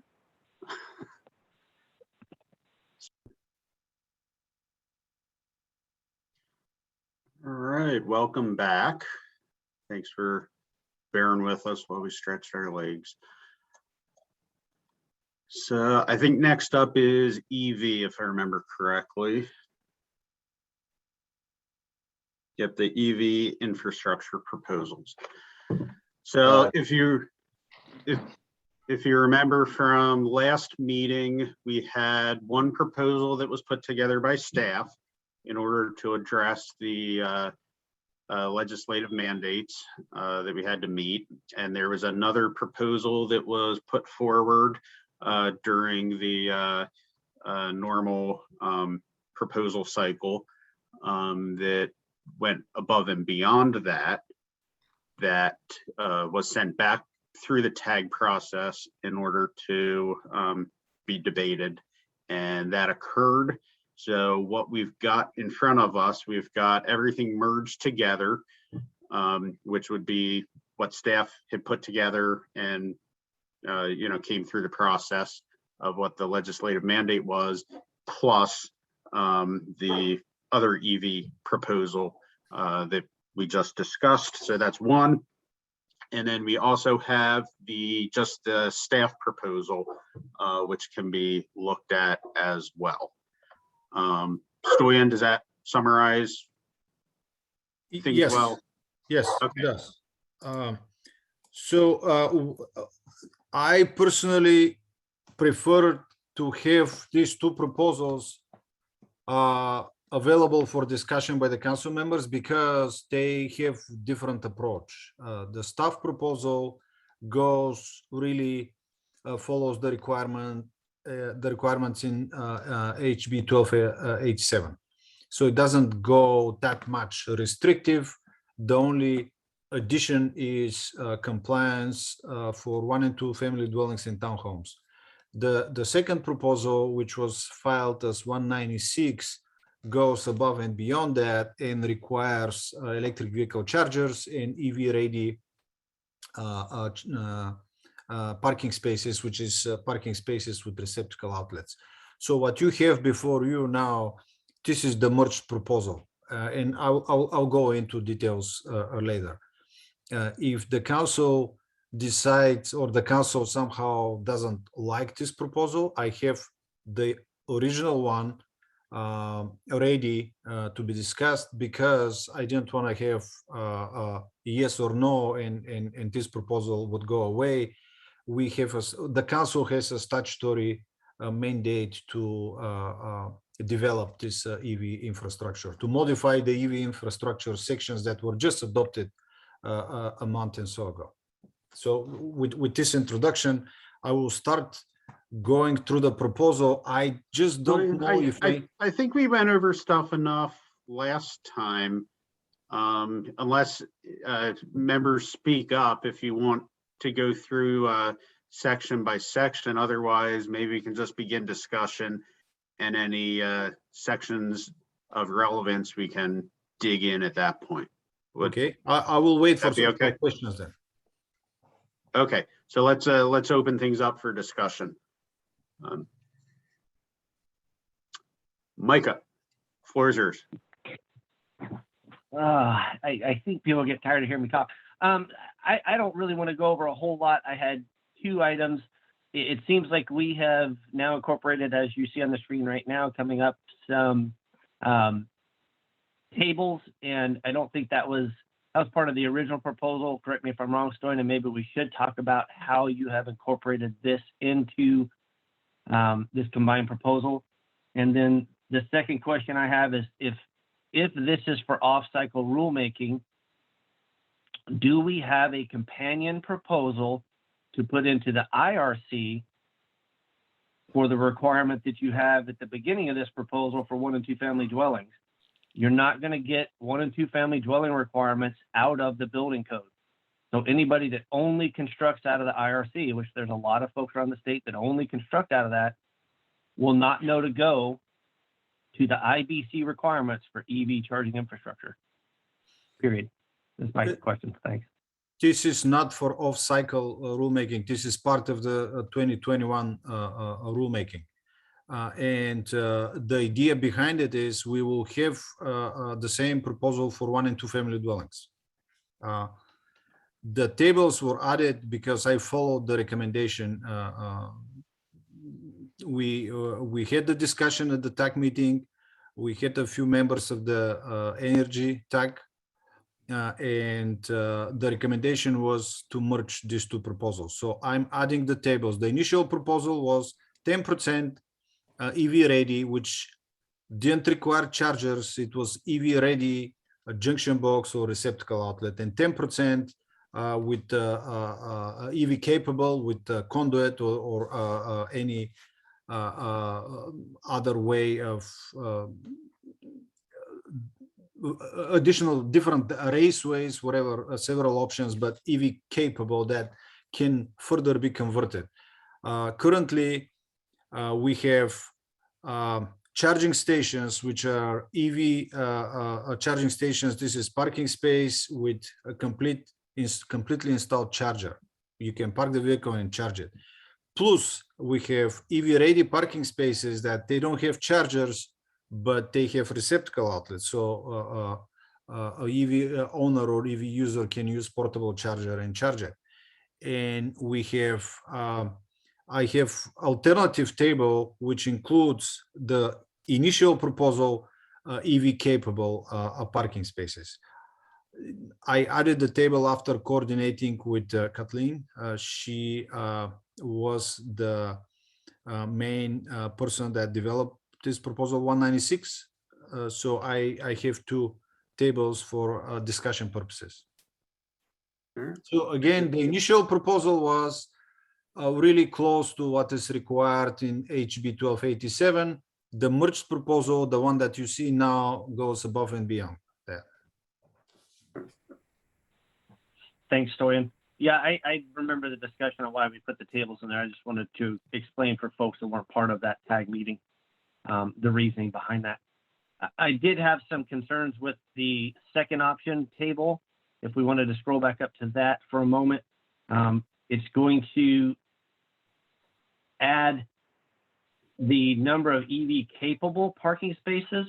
But if I remember correctly, we decided that that was so similar to another term that we didn't include that in our defined terms. We actually removed that from our defined terms. And so I think we're not using that elsewhere in the code. So if my preference, if we're going to include a table, would be the first option. So I appreciate you putting these together. I think this is a much better way forward, although I still disagree with the 1 and 2 family item. So thanks. Thank you, Micah. Al? Yeah, so I'm going to speak against these for a variety of reasons. One, I don't know if you're going to include the R occupancies in this, what you're doing is you're creating a structural discrimination against low income and communities of color. And we're already challenged with affordable housing as a result of the energy code and a couple of the other things that we've done as a state. And I'll give you a great example of what the impact is of this. Since the energy code's been adopted, what's happened is the cost of a 2,500 square foot home in Spokane County has increased to $25,000 to $30,000. And the effect of that is that housing market has now shifted to Kootenai County. And we know that because the amount of commuter traffic across the state line in a year where we encourage people to work at home and work remotely, that commuter traffic across the state line increased by 25%. So I have now shifted part of my housing market into Kootenai County, which takes those dollars that would support bonds, support public transport, public safety, and a number of other issues. That revenue is now in Kootenai County, not in Spokane County. The other side effect of that is that I've now put more vehicles on the roads that are putting pollution into my air and stuff. So the net effect is that I've been impacted as a county by a number of efforts, and the affordability for housing has increased dramatically. You know, in the 60s, the late 50s and 60s, there was a practice that was called redlining, which impacted communities of color. Quite frankly, imposing some of these requirements on a housing inventory is in my mind, discrimination. And I'm going to speak heartily against this for a variety of reasons. But the other part of it is that you're talking about electrical grid in a community that's going to have to be enhanced. That cost is going to be covered by ratepayers. That ratepayer cost is covered by low income and communities of color. This is just, at some point, we've got to recognize that there's a social impact to some of the things we're doing here. And, you know, as a legislator, I've got to ask two questions of myself anytime I take an action. One, do I have the right to do it? And two, is it the right thing to do? And by creating these kind of structural discriminatory actions, it's just not the right thing to do. And I'd ask you to reconsider that. If we're going to invest in going to an electric system, electric grid, the legislature's got to figure out a way to pay for it, not just on the backs of those that are already having trouble putting food on their table. Thank you. Thank you, Al. Just to, go ahead, Stoyan. Well, I was going to ask for clarification. Where is I need to know where is the discrimination in order to potentially modify the proposal. So I will ask Al. But if we scroll down, Ray, can you go down to the highlighted areas? And this is HB 1287. So I want to clarify what we are required to do and what we're doing now. So here is the bill. There used to be an exception for R3 occupancy. This exception was eliminated with a striker on the Senate floor. And because it wasn't clear if we need to cover R3 occupancies built under the International Building Code or R3 included 1 and 2 family dwellings built under the International Residential Code, we reached out to one of the senators that proposed this amendment. We got an email clarifying that the intent was to require all 1 and 2 family dwellings in townhomes. And in addition, we listened to the Senate floor discussions, and everybody at the Senate floor was talking about 1 and 2 family dwellings, attached and detached garages and driveways. So we have the senator that proposed the amendment. It was her intent, and we understood that the senators believed that they were voting yes or no regarding 1 and 2 family dwellings and townhouses, which is again under the residential code. So this is how we ended up with section 429.2. The original proposal, everything after this section was, at least it was the intent, to clarify what we currently have in 429 that became effective August 29, because it's not clear what exactly is required there. We were receiving too many emails. So 1 and 2 family dwellings was added to meet the statutory mandate under this HB 1287. Everything else was for clarification purposes. However, following the TAC recommendation, I added more restrictive requirements, which was based on what we had in, again, proposal filed with number 196.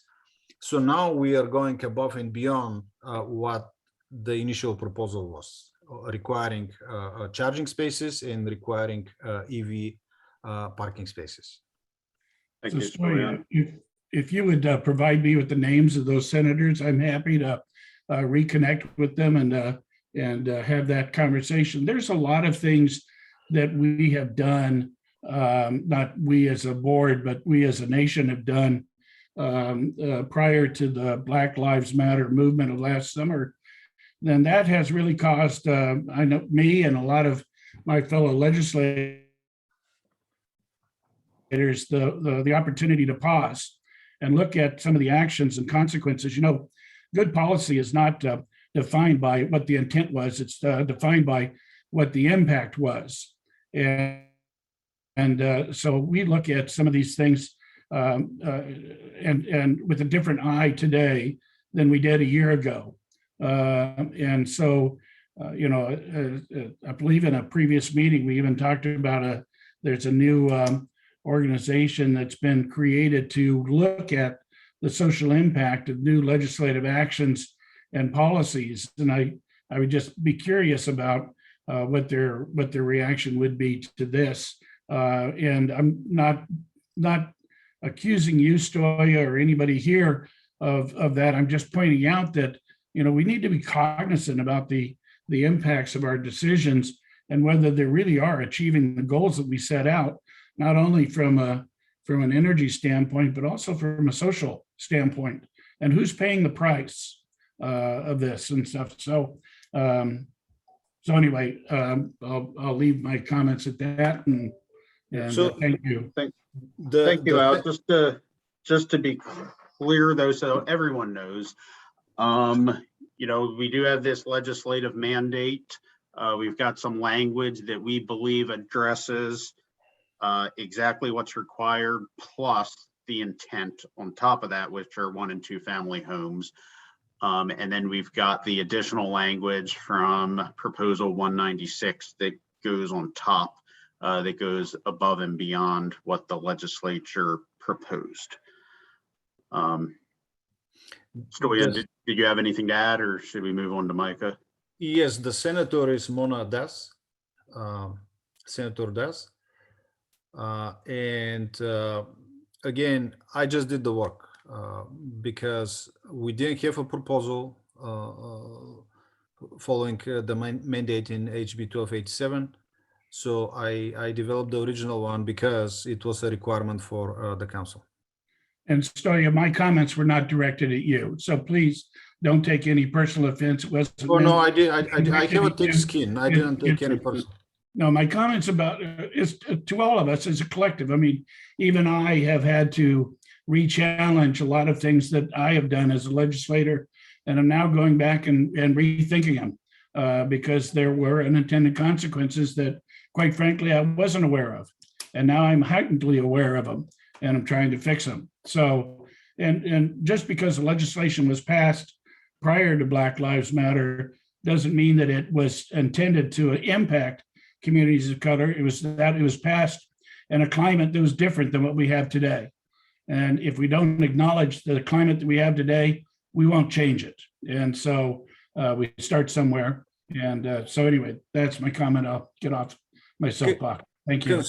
Consider this proposal developed by Stoyan, not by the managing director. Yeah, well, thank you, Micah. Go ahead. So I know I've talked on this many times, and I agree, Al, with you on many of your points. We do need to find a balance with these type of proposals. I believe this did come up in the tag with Kathleen's proposal, combining it with this one. There was some carve outs for affordable housing, but there were some of us that believe that, that after the construction cost would be more expensive than the new construction cost of this. So for those folks that, did have issues with housing or affordable housing or other items, this would already be in place for those folks instead of having to go and pay somebody to reinstall it after the fact. But I do agree with you on the balance. We do need to address impacts. I agree with you as well, Al, on the intent. Legislators have a lot of great intent. I have a lot of great intent. What is explicitly put in here, and I'll say this over and over, and I don't want any of our representatives to take offense, but they should not be writing code. And that's exactly what they did in this legislation. They believe that an R3 is a 1 and 2 family dwelling, and it's not. It's under a whole separate other code. If their intent was 1 and 2 family dwellings, then they need to state that. That is an entirely different code than what this legislation is mandating towards. They should put that in the legislation and pass that. So I agree with you on the intent. I brought that up several times. I'm sure we'll get some companion code language for the IRC, but I think this is just, it crosses a lot of lines. And back to the balance thing, we've already got electric vehicle charging infrastructure code sections that have been in place for Washington for at least one cycle, if not more. So this is just a modification to those. It is an increase, but I don't think it's a significant increase. So it's not like, I know if you look at the code language right now, it's all underlined like it's new language. And maybe that was a failure on our part to show the strike through and underline based off of the current Washington amendment. And maybe that's something we need to look at. But just for the fact of the 1 and 2 family stuff, the overlap with the electrical code and who's going to enforce it and lack of enforcement, the state areas with L&I electrical enforcement, they're not going to look at this. They don't care. They're going to look at the electrical code. There's nothing in there. So I'll be voting against this as well, just representing code officials, because there are too many holes in it. And I've said enough over the meetings, but Stoyan, I appreciate you putting these two together. I think overall it's a good proposal. But again, based on the other issues that I have with it, I'm going to vote against it when it comes up. Thank you, Micah. Kathleen? Thank you very much. Appreciate the opportunity to speak. My name is Kathleen Petrie, and I'm with King County and the proponent of Proposal 196. And my apologies for my video. We are struggling with bandwidth today. Just a few points of clarification with respect to the comments on equity and access to. Fully appreciate that balance that we're having to do between cost of construction and potentially reduced number of units in affordable housing projects. But then there is that component where, because Washington is a zero emission state, 8% of all EV sales by 2025 will need to, or excuse me, all vehicle sales will need to be EV, and 100% by 2035. So if we do not provide this infrastructure in our multifamily units and our affordable housing units, we do restrict the opportunities for EV car choices for occupants of these buildings. And in an addition hit, folks are going to have to deal with this carbon tax that is going to be coming up at some point in time in the legislative cycles that will be approved. So I just want to put that in there. If you would consider the 50% reduction for installed chargers, that might not be, it might be a reasonable way to go. Thank you. Thank you, Kathleen. Just a quick question. I think we covered it before, but the legislation isn't specific for EV, it's zero emission vehicles, correct? That is correct. Thank you very much, Andrew. Appreciate that. I want to point that out because that's always my argument when, if I have to vote, I would probably vote against this because of that argument. So if you want to address that anymore, you're welcome to, Kathleen, but. Just to say that EV is the predominant engine type that is out there and is continuing to grow exponentially. My apologies, I don't have the numbers on me. Hydrogen vehicles, there are no public stations at all, and I believe there are only 30 vehicles on the road at this time. And so again, my apologies, I don't have the stats on me at this moment. Thank you. Shell, go ahead. I guess a question for Micah is, are you voting against both of these or just one of them, or when you said you're voting against it, what did you mean? I will be voting against both of them if they could both come up separately. But I think the only one that was publicly noticed was the combined package, if I'm not correct. Please correct me if I'm wrong, Story, and I believe that was all that was on the website for the meeting. Yes, the combined package, and if you take out the tables, it will be the original package with very minor modifications. Again, I included. I didn't post the original proposal, but I want to have it ready if the council members want to see it. So follow-up question, Micah, if we vote against both of them, does that mean we're not in compliance with the RCWs?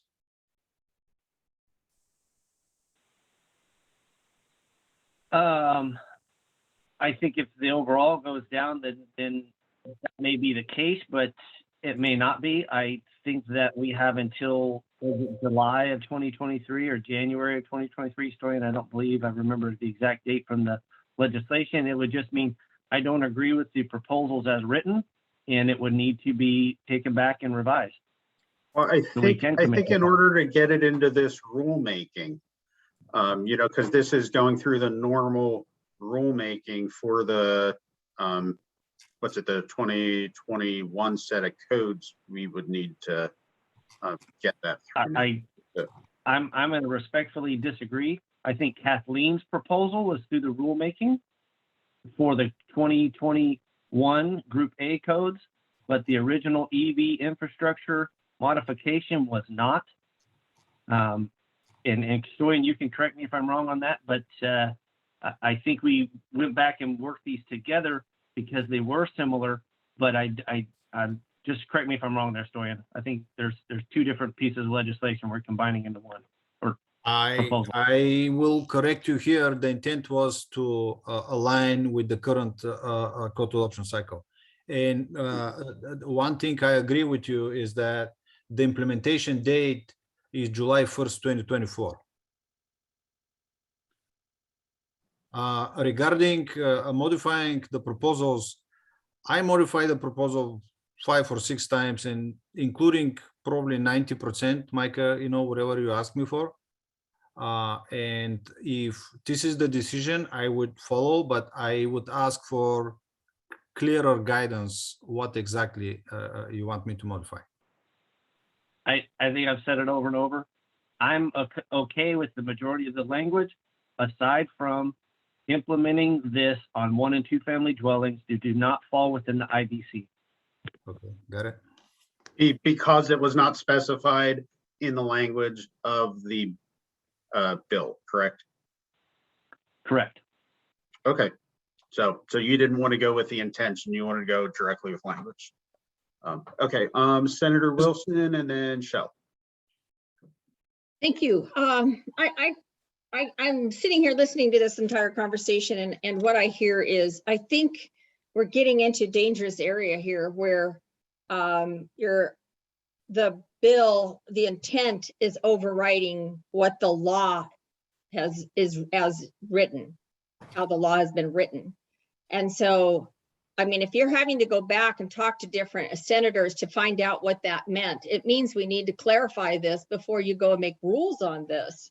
So if the intent here is that, as Micah has indicated, it is not what was written into that bill. And so you're trying to figure out the intent. Last meeting, we had the same discussion about a bill that did not pass. And that was the intent of the legislature because they didn't move forward on that. But that wasn't considered last week or last meeting. This meeting, now you're trying really hard to find out what the intent was by talking to one senator. And there's, you know, I mean, you've got House members. This is a House bill. So you've got House members and you have senators. It was a pretty partisan bill, although it was bipartisan for the nays. So, you know, I think that you're looking at two different things here, and it's kind of a scary territory, I think. Thank you, Senator.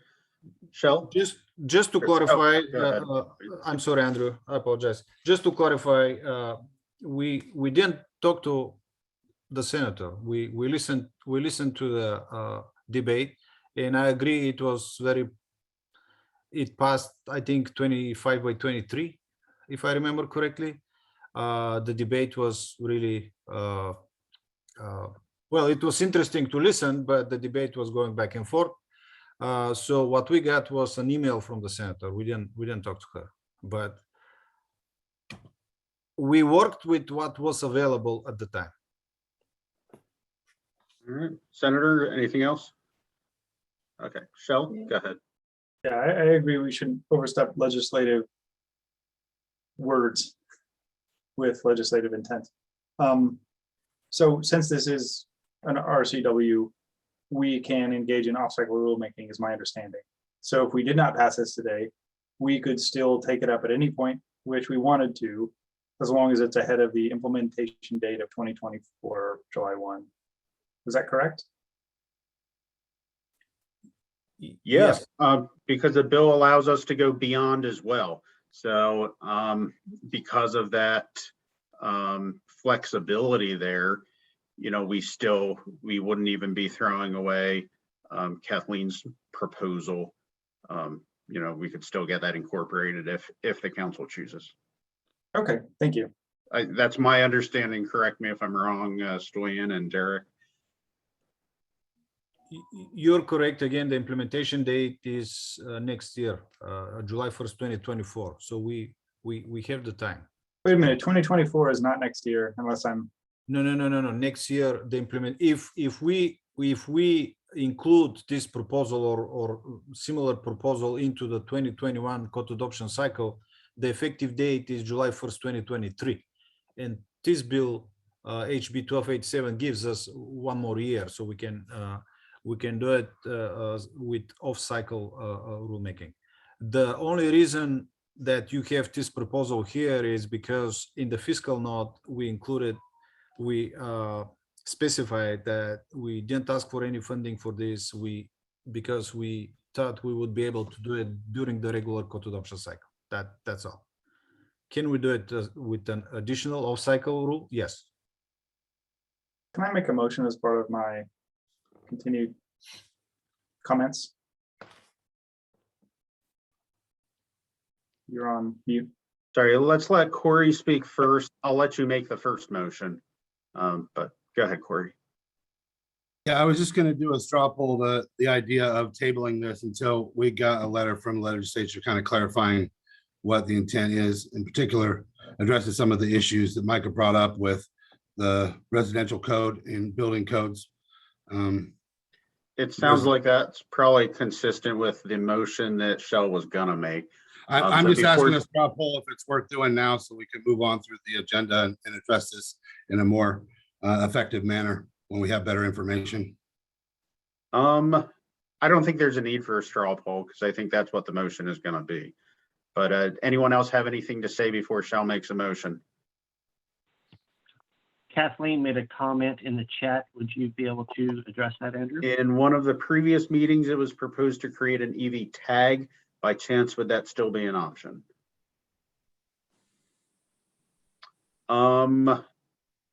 Yeah, I think, you know, since we've got till 2024, I think probably putting a tag together with stakeholders, you know, it's going to have to go through both the tag as well as the standing committee process, anything which are open meetings. So that'll be an opportunity for different stakeholders to come together. All right, Shell, did you want to make a motion?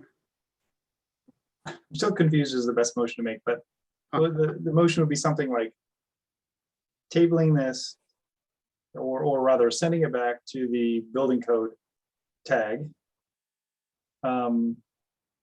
to provide a better set of words that we can all get on board with. So did you want to give any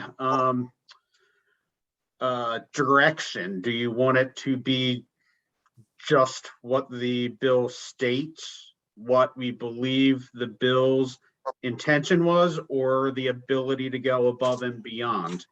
Or you don't have to give. Well, I guess the intention along with that motion would be, I mean, I personally don't think we can go beyond the words of the legislature, but the words of the legislature allow us to go beyond the minimums. So I think that's already clear. But so the building code tag could include more than the minimum in the RCW, but I don't think that they. It sounds like you don't want to give any additional direction, which is fine. No additional direction. That's my Okay. motion. Send this back to the tag again. Okay, Stoyan, you look like you need to Yes, if it's sent back to TAC, it will be the fourth or the fifth time, and we're running in a circle and nothing. I mean, we already had this discussion at the TAC meeting, and this is why I asked for a further direction. So when we go to the TAC again, why we're going there? What are we doing there? That's my concern, because we went through the TAC meetings several times, and I followed the recommendations. I didn't necessarily agree with our recommendations, but I did follow everything that I was told. So now when we go back to the TAC, what is the expectation if we don't have the clear direction, what we're asking the technical advisory group to do? That's my concern. I'm going to rescind my motion and let Micah or somebody else make a motion. Okay, well, you didn't get a second anyway, so Mike, Corey, and then I think Todd was waiting patiently. okay, go ahead, Todd. That's a very kind Corey, thank you. Yeah, I personally don't have conflict with what the intent is here, but I don't agree that just bringing it back to the tag, the building tag, we've beat this up, pretty well. Maybe there is an out here. Michael, you made a comment earlier about bringing this together more with the next cycle in the IRC, and maybe that is the way out. Maybe an ad hoc tag that thinks about the IRC and the IBC together, since we have a little more flexibility with the RCW for consideration. I'll just put that out there as an idea for comment. Thanks, Todd. Corey, and then Micah.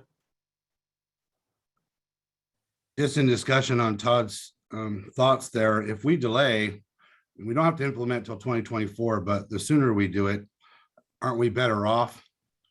The electric vehicles are coming, and if we delayed, up until 3 years from now, I suppose that may be part of the process. I guess I'm asking the question, isn't it better to perhaps get some intent from the legislature so we can move forward and try to get something resolved and in place before or as soon as we possibly can.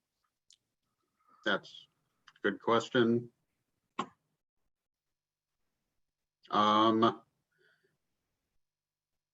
Did you actually want anyone to address that specifically, or are you just putting that out there for people to noodle? There's more people still wanting to do discussion, so I'm just gonna get in line and then I'm gonna Okay, make a Micah. motion. Micah, go ahead. Okay, I won't make a motion just yet since we're still in discussion. I want to point out that we just modified this section of code and it went into effect, I want to say, was it the beginning of August, Stoyan, the end of August? 29, we August just- 29. Yeah, August 29th. We just modified this section of code. It hasn't even been, I mean, I don't think that's had enough time to even be implemented or used by folks, because I would assume that most applications that came in after that date are still in review or haven't started construction yet. So I think that, yes, we need to get something done, but at the same time, I feel like we're rushing something when we just got done modifying it less than 2 months ago. So I don't think it's needed. I do kind of, I agree with Todd in some way, but I guess to me, if we removed any reference to 1 and 2 family dwellings in this proposal, or those specific types of things that are in a separate code, then maybe we could move this proposal forward. And then I honestly, I don't think we should be writing code based on intent of the legislation. I think the legislation needs to get fixed. If they want to include 1 and 2 family dwellings, they need to do that. And I think that's where Al mentioned you would get in touch with these legislators and say, hey, we understand your intent, but that's not what you put in the legislation. Senator Wilson, same thing, mentioned last week. They brought that up. The intent wasn't viable then. Why is it viable now? I think there's other ways we can do this. That's my 2 cents for now.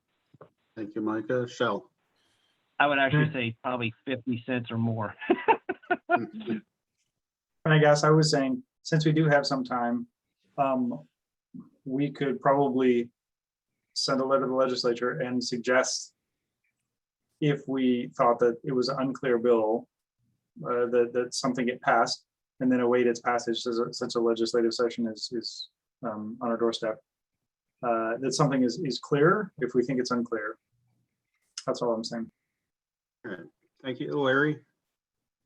Yeah, I've been listening to the conversation, and I concur with the folks that suggest that it's a dangerous path to try and pick the brain of the legislature without following the particular piece of legislation. So I think if the legislature needs to be clear, we need to be clear. It's send it back and say, what did you mean? If there's needs to be another piece of legislation, let's float that. But try not to add sections within the written piece would be my recommendation.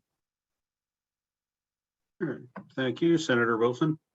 Thank you. I think that there needs to be a formal ruling from legislative attorneys. So that should be the request for you to go back to them and get a formal ruling outside of running another bill to clarify what was already done. All right. Thank you. Alex. Yeah, I think I'm going to concur with Rep. Hoff here. I guess my preference would be for the Code Council to move forward with the sections that are clear, not including the Group R. And I think Shell's suggestion to send a letter to the legislature to help us clarify, requesting that if something else was intended, that it be clarified in the statute. That would give us as legislators clear sense of how to move forward if what we want to get is the inclusion of those Group R. Thank you. Any other comment before a motion's made? I think everything's converging to a suggested motion. Shell or Micah, did one of the two of you want to make the motion? Micah, you unmuted. I'll unmute. I'm sorry. I'm still trying to formulate what the motion would be. I think it would be what Shale is talking about. It is, I guess the motion would need to be is for disapproval of the amendment as proposed. I think so if I understand correctly, what you wanted to do is you wanted to move forward with staff recommendation without it affecting 1 and 2 family dwellings. Yeah, but I think the intent of what I'm hearing is this needs to go back to somebody. I don't know if that would be the tag, because the tags would beat it up. Maybe it is an ad hoc committee or something else where we're getting all the information like we requested from legislators, or maybe they fixed the bill or something else. But my opinion would be based on what's on the agenda. We have to make a motion on what's proposed. And that, to me, that would be disapproval of the proposed language. We would further need to modify that down the road to meet our legislative deadline. But that's my understanding at this point, is that's the direct motion that needs to take place. Okay, so basically we don't move forward with anything related to this. We get more information. So the official motion then would be to disapprove, is what you're saying. Let me see if I can get a second and then we'll discuss. Is there a second to Micah's motion? Andrew, yes. Oh, thank you, Phil. Okay, Alex and then Shell. Go ahead. I'm sorry, I thought what we were discussing was striking the group R and moving forward with the public process to discuss the rest. That's what I intended to speak in favor of. That's what So I guess that would be had opposed to. That was my understanding where things were headed, but you know, Micah made a motion otherwise. So, Shell. Micah, would it be a friendly amendment to approve the staff recommendation with the striking out of anything that's not within the IBC? In other words, removing single and, you know, anything that's covered by the RC, moving forward that into the CR 102 process, and simultaneously suggesting to the legislature that they clarify intent if they want this to be more expansive than that.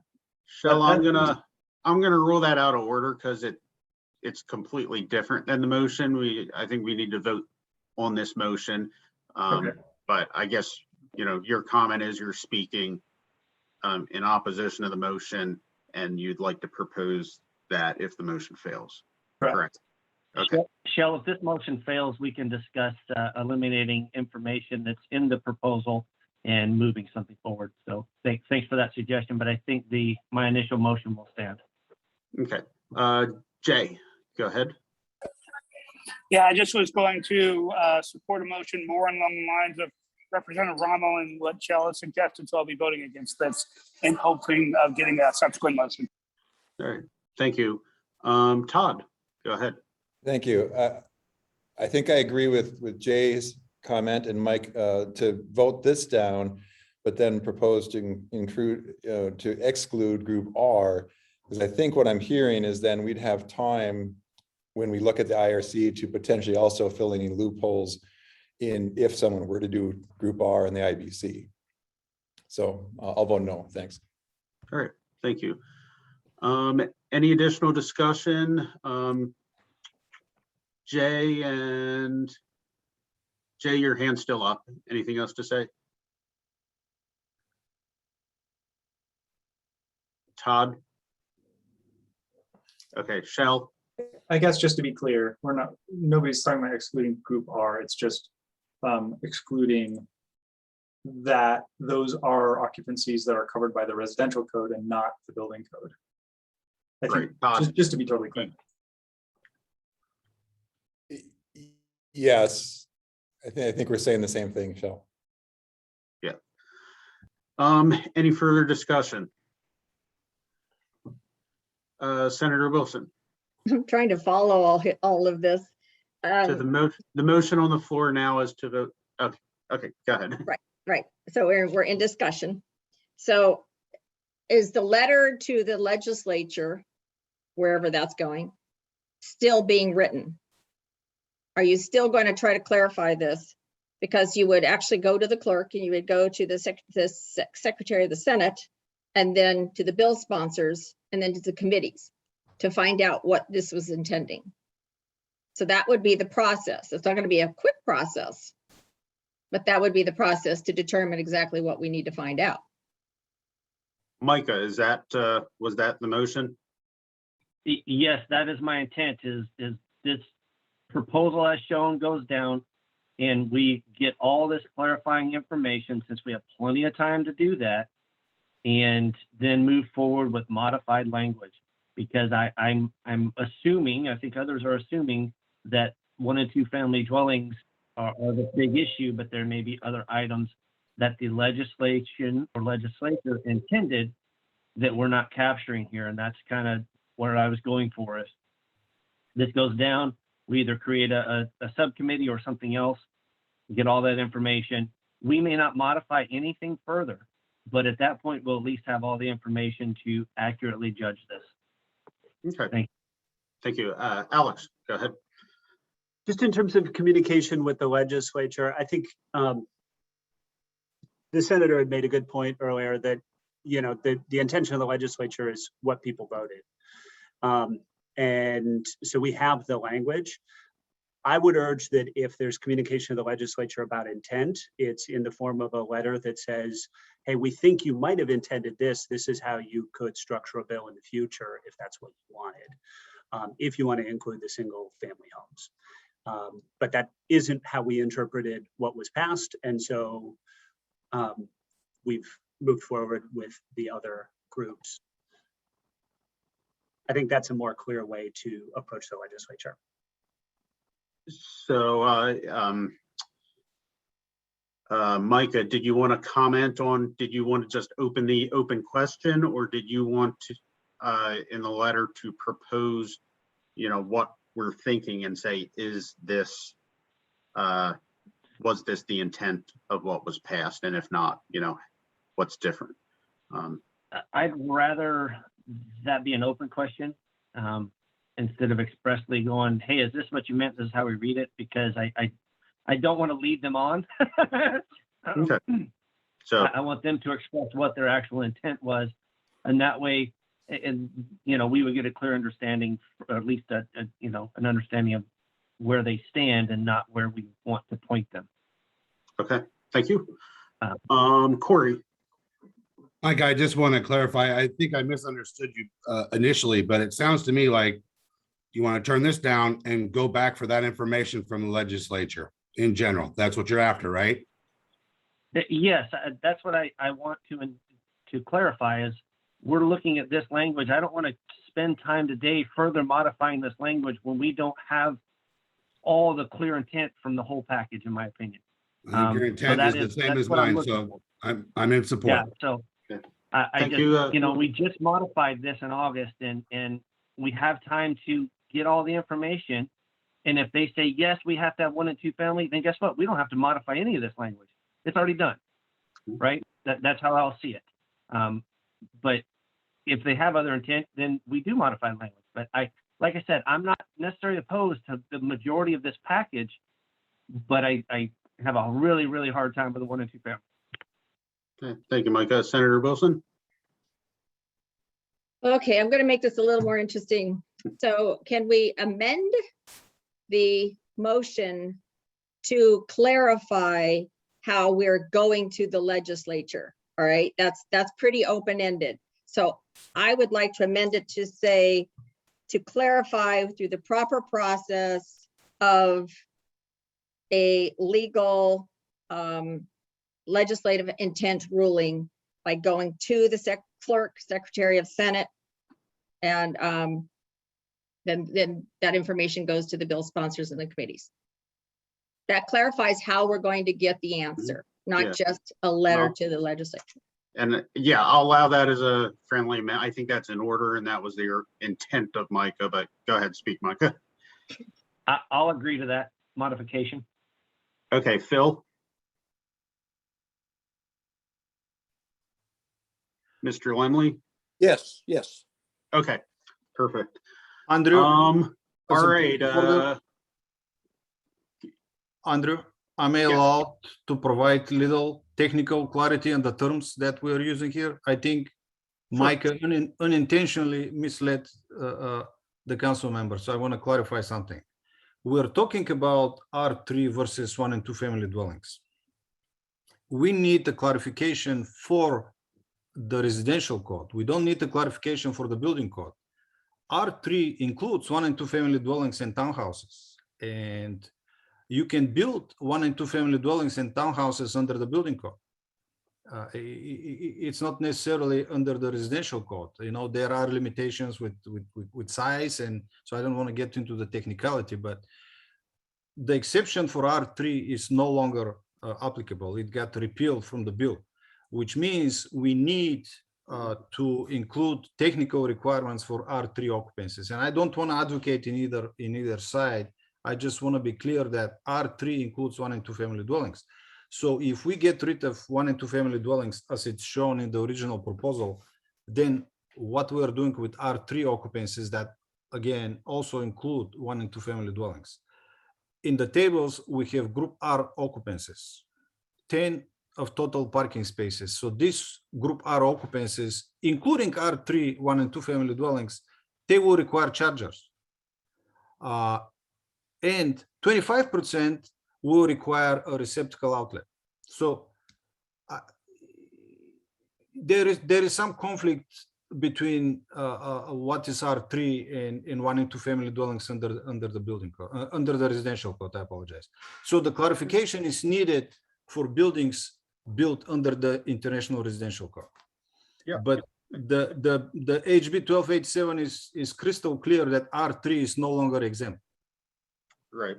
I think that, thank you, Stoyan. I think, you know, that was the main thing that, you know, will be clarified if it affects the IRC as well. And, you know, there, as Micah said, there might be other stuff too that can come back in this official interpretation.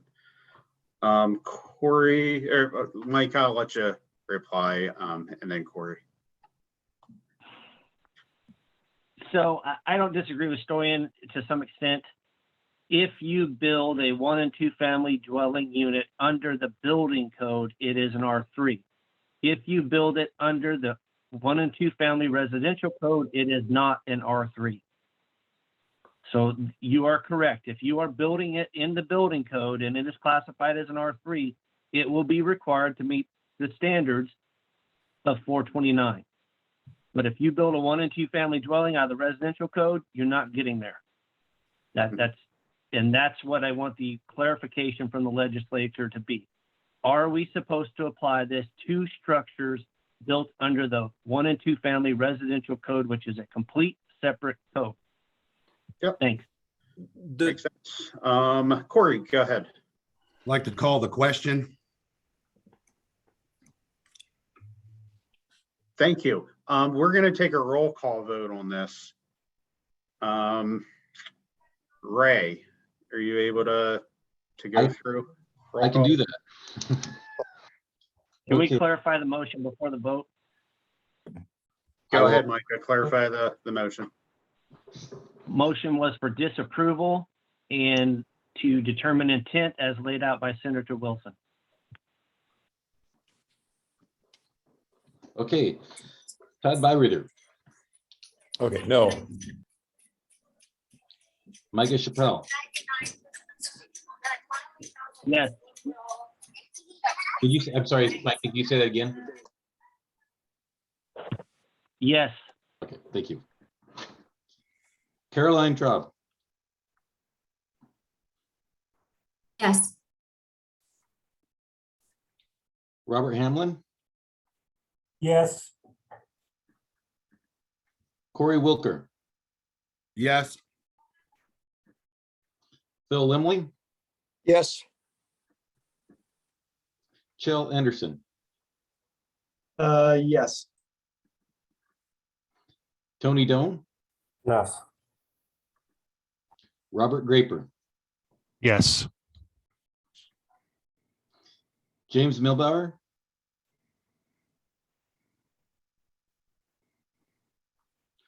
Al French, Yes. Jay Arnold, No. Anthony Meshman,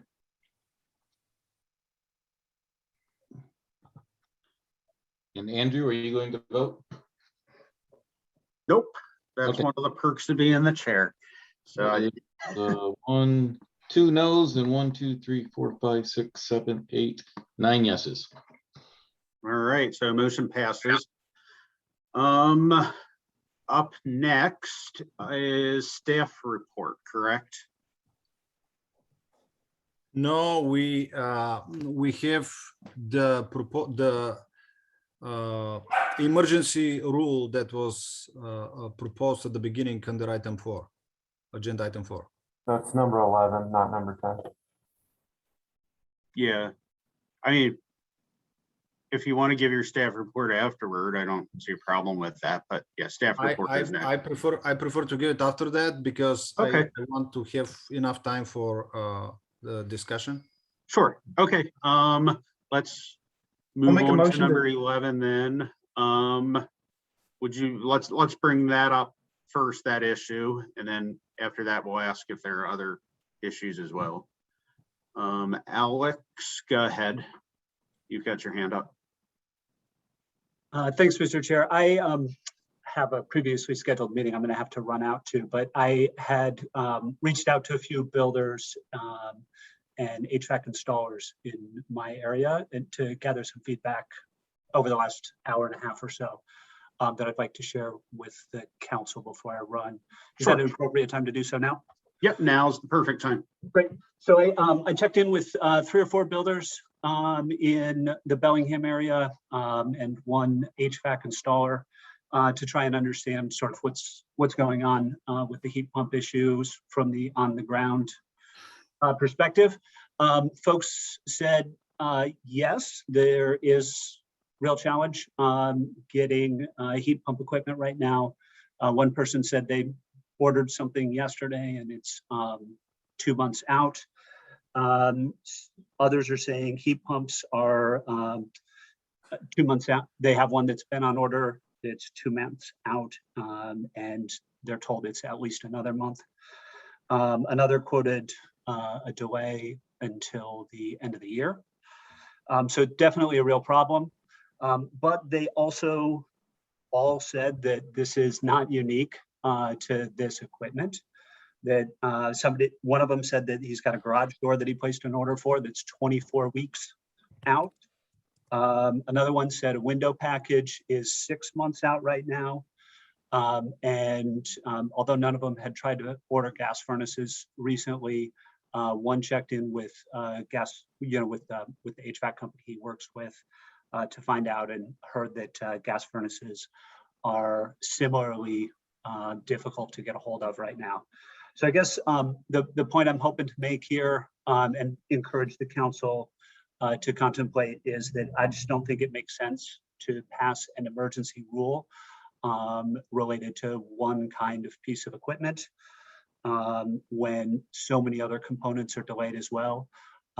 It seems unusual that this is treated as an emergency when these other issues are not. If the council wants to take up the challenges in the supply chain, I'd urge that we do so in a careful, measured way after sort of thinking systematically about the problems throughout the supply chain. Thanks. And Thank you, apologize Alec. that I have to run before the rest of the discussion. No worries. Enjoy your weekend. Can we bring up, so we've got a letter here regarding availabilities, and then right there is the proposed rule change. Carolyn, would you like to speak now? And then Todd Yes. after Carolyn. Yes. Go ahead. Can you hear me okay? Yep. Okay, great. Carolyn Logue here representing the Washington Air Conditioning Contractors Association. We are residential HVAC refrigeration installers, contractors, and distributors. I also did a quick outreach as soon as I saw this come up and asked the specific question and got back a rousing, please do this. I think it's important to note that what they're running into that's kind of making this supply chain issue even worse than others is the fact that you can't substitute equipment and reach the levels for the 2018 code like you could for 2015 code homes. And so you have a difference in the code that has created an additional problem for these particular types of appliances with this supply chain issue that, yes, is impacting so many other things. So what they have to do is they can only wait for the one unit to come in and wait as long as it takes. They can't do a substitution, which they could do if they were building a house under the 2015 code. And with everything back ordered, 2018 code homes only represent less than 20% of the demand in the country. So the manufacturers aren't putting effort there.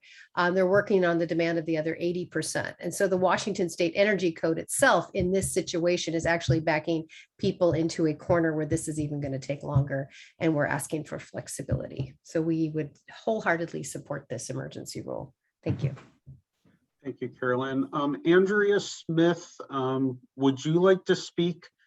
And you mentioned you've got members that would like to speak. I don't know if they called in on the phone or if they're on here. If they're on here, maybe they can raise their hands to get in the queue.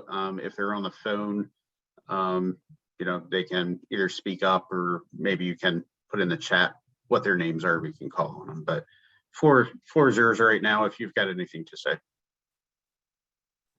Yeah, I would urge the Building Code Council to act. And if you didn't want to act specifically just on heat pumps, but all things that could potentially be a credit issue, because I know that's our major concern from our members and other builders is that you are being backed into a corner and potentially not meeting the required credits under the new energy code. So that's creating a whole mess. And, we had the energy code postponed due to COVID, and then the governor coming in and saying, no, we're not going to postpone it any longer. That's created a lot of issues for building efficient homes under this code. So we would really urge you to pass this emergency rule. And I would like to urge my members that are on to just raise your hands or speak up or something, please. Thank you. Thank you. Mr. Chair, can I ask a question of Andrea while she's up? Of course. Andrea, I noticed the Gensco letter says it's equally challenging to get heat pump equipment as gas equipment. And I guess I'm wondering why the proposed language only talks about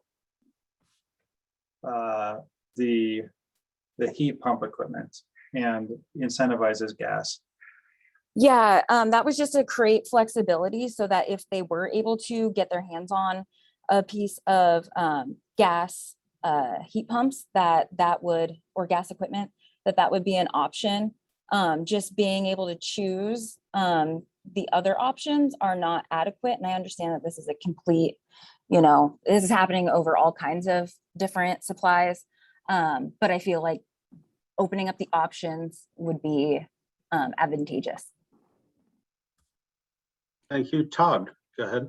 Thank you, Chair. And I apologize. I'm afraid I'm going to miss this vote, but I wanted to quickly say, as manufacturing representative, please reach out to me. I will do my best to represent all manufacturing across the state of Washington. So I'd like to learn more about, from a manufacturing perspective, these issues. To the code builders, I want this to sound respectful, but I also want to state that, where are we not disrupted in supply chain right now? So I think as you consider what action is taken here, please think about what precedent would be setting here by changing very complex formulas that were and deep stakeholder work to establish tables like the one we're looking at here.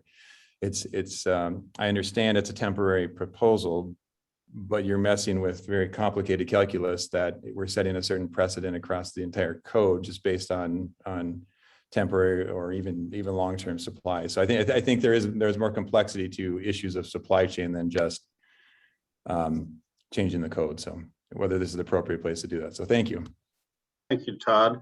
We will go Shell, Micah, Larry, and then Russ in that order. So. Go Okay. ahead.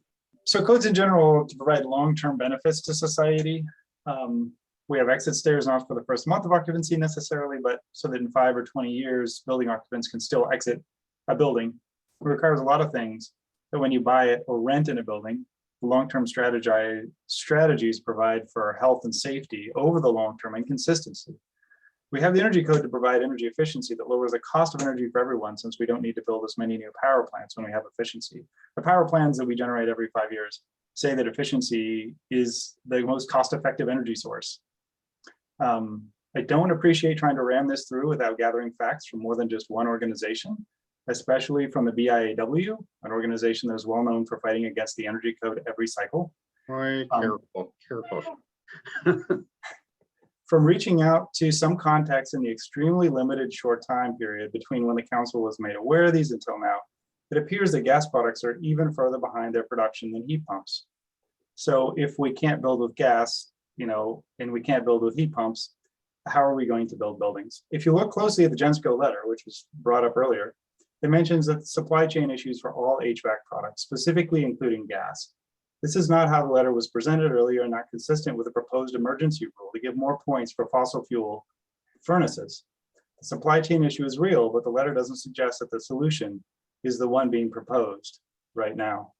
So heat pumps can be installed, and also per the letter, per the Gensco letter, heat pumps can be installed, but for the first few months or perhaps longer, we'll work on electric resistance since the outdoor component is not available as would be expected. Gensco's letter emphasizes that this will not affect the ability of any system, a heat pump, including heat pumps, to provide adequate heat during the upcoming winter. It would increase the electricity use and cost of electricity in the short term for heat pumps, but long term, we would still get the energy efficiency out of the heat pumps. So we need to provide for heat pumps to be installed. But in the short term, we can accept them as heat pumps and not as electric resistance. So when it comes time to make a motion, I would make a motion to that effect, to enter an emergency rule to allow the indoor portion of the heat pump unit, the electric resistance, to be considered as a heat pump unit for purposes of energy code compliance. So you could still comply with the energy code, just with the indoor portion. And then after the first few months of life of the equipment, 10 to 15 years, the energy efficiency would still be delivered, and this code council's difficult work on energy efficiency would be maintained. So not making a motion, but that's what I'm going to make when I can. Okay, thank you, Micah. Sorry, Shell. Thank you, Shell. Micah, you're up next. Thanks, Andrew. So first I want to apologize. I wasn't consistent between the emergency rules. On our June meeting, Carolyn Logue actually brought up the microchips for the gas fireplaces. And earlier in this meeting, I made comments to say, hey, we should not do this and we should allow more public comment. Probably should have done that in the last meeting too. So I want to apologize for not being consistent this meeting. But I think this is a real problem. I think we're going to continue to piecemeal this for other groups that say, hey, I can't get this part, I can't get this part, I can't get this part. Let's postpone code enforcement. I didn't necessarily agree with it when we voted on it in June for an emergency rule. Per the minutes, we were supposed to get something by our September meeting for a permanent rule for that, but we have not seen that yet either. So I was worried before about setting a precedent. I think this is going to set a precedent again. And if we continue to go down this path, that we're just going to continue, having meetings where, hey, I need an emergency rule, not implementing this part of the code because I can't get a part.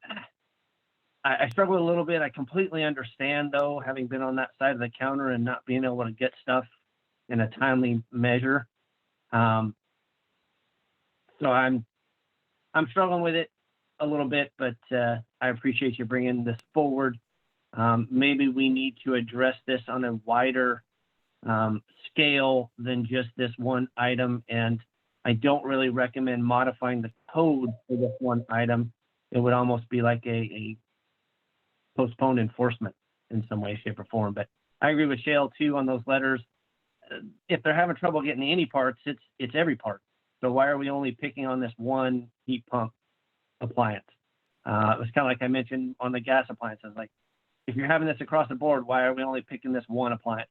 I honestly want to say that I believe these are code changes that weren't liked or weren't broadly supported to some extent. And that's why they're going with these particular items. And I'm not really a fan of that. I do want to find a balance in the codes, but I think picking one thing when there's struggles across the board is not a way for us to continue. Thanks. Sure. Thank you, Micah. Larry, you're up. As a heating and ventilation contractor, we are Lennox dealers primarily, and Lennox has told me they're not going to see any equipment until next year. So I've had to shift to Rheem equipment. Rheem equipment, I can get gas furnaces. And the reason why we're not able to get the heat pumps, I can't get air conditioners either. It's because of the supply of the compressors. A gas furnace doesn't have a compressor, but a heat pump and an air conditioner does. Now, you guys all talk about how COVID ended, okay? In our reality in Spokane, COVID has never ended, okay? When we went through the first part of COVID, we had a good stock of supplies. And now COVID's dragged out to such an extent that just to find a motor at times, we've got to really search to get a blower motor for this equipment, okay? The supply chain is so behind that we can't get what we need to at times to even do a repair. And for this code body to keep pushing all this forward when all of us out here are struggling beyond belief to keep up, just trying to keep people heated. Now we're going into the heating season, okay? And we don't have the supplies like we had before. And what are we gonna do, okay? It's extreme right now for the HVAC equipment because you see it on people's faces. Well, what are we gonna do when we can't get you the heat? And so we're all struggling out here beyond belief.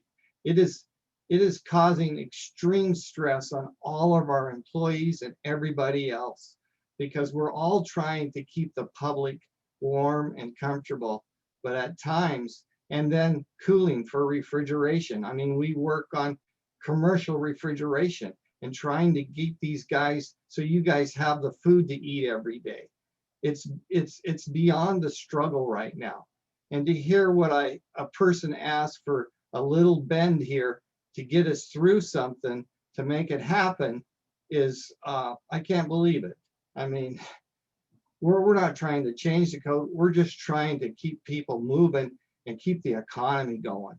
I mean, if this thing all keeps going on like this, there ain't gonna be an economy.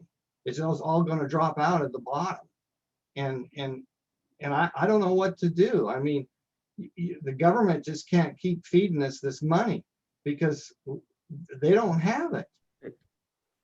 Okay, I'm sorry, but it is extreme right now. I'm working 7 days a week, 10 to 12 hours a day to keep my company functioning and trying to keep the people that we're doing business with, keep them going. These are old folks' homes. These are all kinds of old folks' homes are having all kinds of problems right now, trying to keep them heated and with hot water. And you don't see the struggles that are going on, but it's extreme. All of us, just like the nurses, we're all getting tired and we're getting edgy, okay? And we need some breaks. Thanks. Thank you, Larry. Ross, I know I told you were next, but let me, oh, never mind. I was gonna say, let Todd speak since he said he had to jump off, but it looks like he already jumped off. So go ahead, Russ. Thanks, Andrew. Russ Tiedemann, Chief Operations Officer for Pacific Lifestyle Homes. We're a builder in Southwest Washington, and then we also have a division up in Puget Sound, and we'll do around 400 homes this year, some on production, some on an acreage. And I just wanted to kind of just talk to really for us, it adds the level of flexibility. That's what this whole thing is about. And currently, due to this, the shortage on the heat on the outside units, we have about 25 customers that are living in their homes that are using the emergency heat strips that take their bill from about $250 a month to, it'll be around $800 to $1,000 a month, because there's no outside unit to make that system efficient. And the supply chain, we use Train, and the supply chain is so sporadic. We have a meeting twice a week with our HVAC company, just trying to figure out what material came in, what's on order, when it's coming in. And they always say, I don't know. So one day they might get a call and there's 8 units that got delivered that they can start installing on, and then the next day they have nothing. So with what the flexibility allows us to do is, at least in our market in Vancouver and with Train, there is no shortage today on gas furnaces. We have plenty of gas furnaces to do our work. That doesn't mean there's not going to be a challenge later, but if we can have some flexibility depending on when those items get delivered, we can operate our business. So, everybody's talking about how if we start this process, then every time there's an issue with the building product, we're going to change. But yeah, I mean, we don't have garage doors, can't get plumbing fixtures, lights, windows are a challenge. But all of those we can work around because we can substitute materials. Right now we're framing walls where our garage doors go because we need to move customers in because they've sold their homes. They got to get in their houses. So I guess, what I just wanted to express is some short-term flexibility due to the impact to the general public is really what we would want. But either way, there's some severe headwinds in every industry. We realize that, but it gives us the flexibility that we don't currently have. All right. Thank you, Russ. Andrea, you put your hand down, it looks like. Micah, go ahead. I appreciate the public comment and the concerns. I think a couple of those were addressed to my comments on what I said. I guess the question first, or I should mention, when I talk about code change, that's the proposed emergency rule, if I'm not mistaken. I think Mr. Andrews said that we're not asking to change the code, and I believe that's the actual emergency rule, is to change the fuel normalization credit table. And then to look at this as a whole, you're talking about alternatives of installing other materials. Well, my understanding, maybe Chael, you can help me out with this, is you're not getting credits for combustion heating equipment, but you can install other items to make up for those credits. Is that correct? Does that mean there are alternatives that can be done to make up for not installing that heat pump water heater or heat pump system? Is that correct, Chael? Am I reading that? Yeah, that's a question to me. Yeah, the R406 table is an options table, and there's several groups of options you can select, or several individual options you can select, and there's lots of bundles of those that would allow you to get to the number of credits per your building size. So can those be done after a building's built and it's waiting just for the mechanical install, or is it stuff like affecting a building envelope where where it's impossible at that point? Yeah, I mean, at permit time, you decide which options you want. You put those down, and if you build a building with a certain envelope, it's going to be tough to get a much better envelope at the end. You might, if you haven't installed Windows, ordered Windows yet, you might be able to get better Windows. There are equipment efficiency options, and yeah, I guess if you get to the end of a project and you don't have a furnace or a heat pump, you might be in some trouble. Yeah, just keep that in mind. Okay. And that helps. I think that's kind of the question here is, what are the alternatives and when can they apply? And if we're having supply chain issues in the future, it seems like instead of modifying the code, that the designers would just need to modify their selected whatevers for the credits. And like I said, I think this is an issue across the board. I would rather see it addressed across the board other than just one item for combustible heating equipment or combustion heating equipment. I don't know, maybe it's something we need to address in a more holistic manner, other than just an emergency rule that actually does change the code. All right, Thank you, Micah. Andrea, your hand's gone up and down. Did you trade with Russ? Or did you want to speak? Yeah, I would just say we would support anything that would allow more flexibility because it is like really difficult for our members and everything right now. And if it's not this emergency code proposal, that is totally fine, but we're looking for some sort of action from the council to help our home builders. All right, thank you. Caroline Traub. Thank you, Chair. Yeah, I guess I have several concerns. I definitely hear the challenges. I think the quickness of this nature being brought to our attention today on such an important topic and trying to take action on it is challenging just because it is such a bigger holistic problem that action today probably won't solve. So targeting specific equipment when there's all these other parts of a home that cannot be obtained. That's all. Thanks. Thank you. Carolyn Logue. I just want to reiterate, we're with Andrea on this. From what I'm hearing back, still getting emails, anything that provides flexibility at this point in time would be helpful. Thank you. Gavin. Thank you, Mr. Chair. Gavin Tenold. I own and operate Northwest Renewables in Spokane, and I was a member of the TAG for this current code cycle, the energy code TAG that is.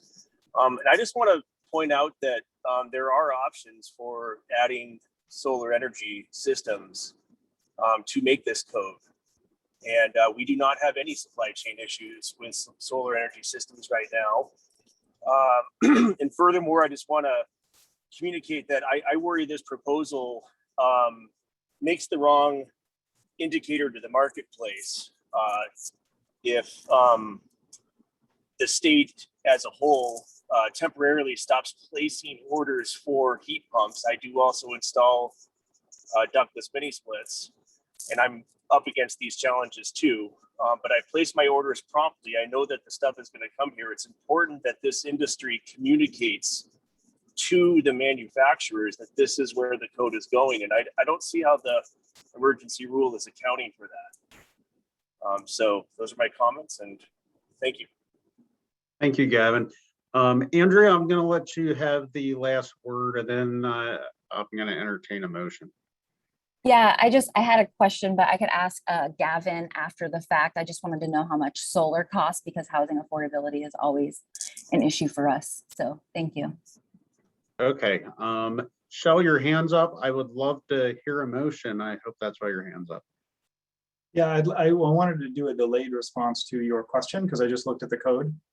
And your question was about if you get to the end of a project and your furnace doesn't show up, your heat pump doesn't show up, what happens? And bear with me, I'm just going to talk through. So towards the end of the project, you could improve the air leakage of your building and get more points. You could go through to a blower door test and caulk more and get more points that way. There's also high efficiency water heating options that can get you more points. PV, as Gavin mentioned. There's also a high efficiency appliance points that you can get, and you get more points in the multifamily for that, but you also can get that in single family. So there are options to get there at the end or towards the end of a project. So I just wanted to provide that as a delayed response. Thank you. I guess the motion that I would like to make is one that I mentioned earlier, which would be to do an emergency rule where if you install the more available part of the heat pump, the interior portion, in the near term, in this 120-day period, you will get credit as if you have installed the entire heat pump system. So it will still be considered a heat pump, even though it's going to be functionally electric resistance for a few months, but that you get credit for having installed a heat pump within the R406 table and within the prior table. I don't think that's the problem. You know, people, the getting getting the credit for half the system being installed isn't the problem. The problem is, you know, installing half the system, having to run on electric resistance heat, you know, as opposed to switching out to a furnace. So I guess this is my motion, and this is something that Andrea Smith actually suggested she would support if I made it. So I guess I don't see how it's not responding to the issue that was brought forward. Okay, state it one more time and, you know, see if you get a second. Maybe I misunderstood. Okay, that emergency rule, the motion is to enact an emergency rule for 120 days, such that if one installs the interior portion of a heat pump, but not the exterior portion because it's less available, that one gets credit within the R406 table for having installed a heat pump.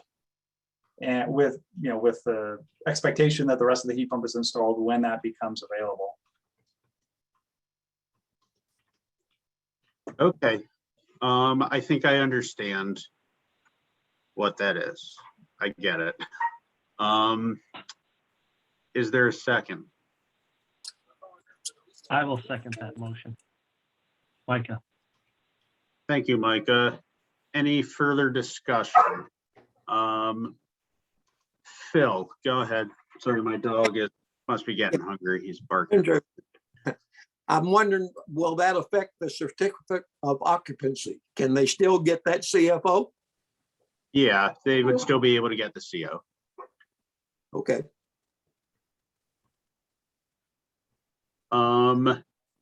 Shell, anything else to say? No, Al?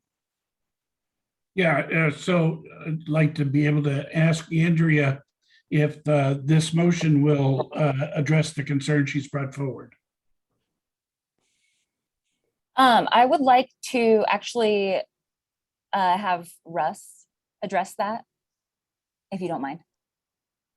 Sure, go ahead, Russ. Yeah, I'm sorry. I'm just jumping out of my skin here. Some jurisdictions allow you to get a certificate of occupancy without the heat pump. Other ones don't. It depends on the jurisdiction, whether they will allow it, because they realize how incredibly inefficient that system is without that outdoor unit. So the building industry today is installing the air handler, it's called, that's in the garage, you know, that's in conditioned space. They're already doing that.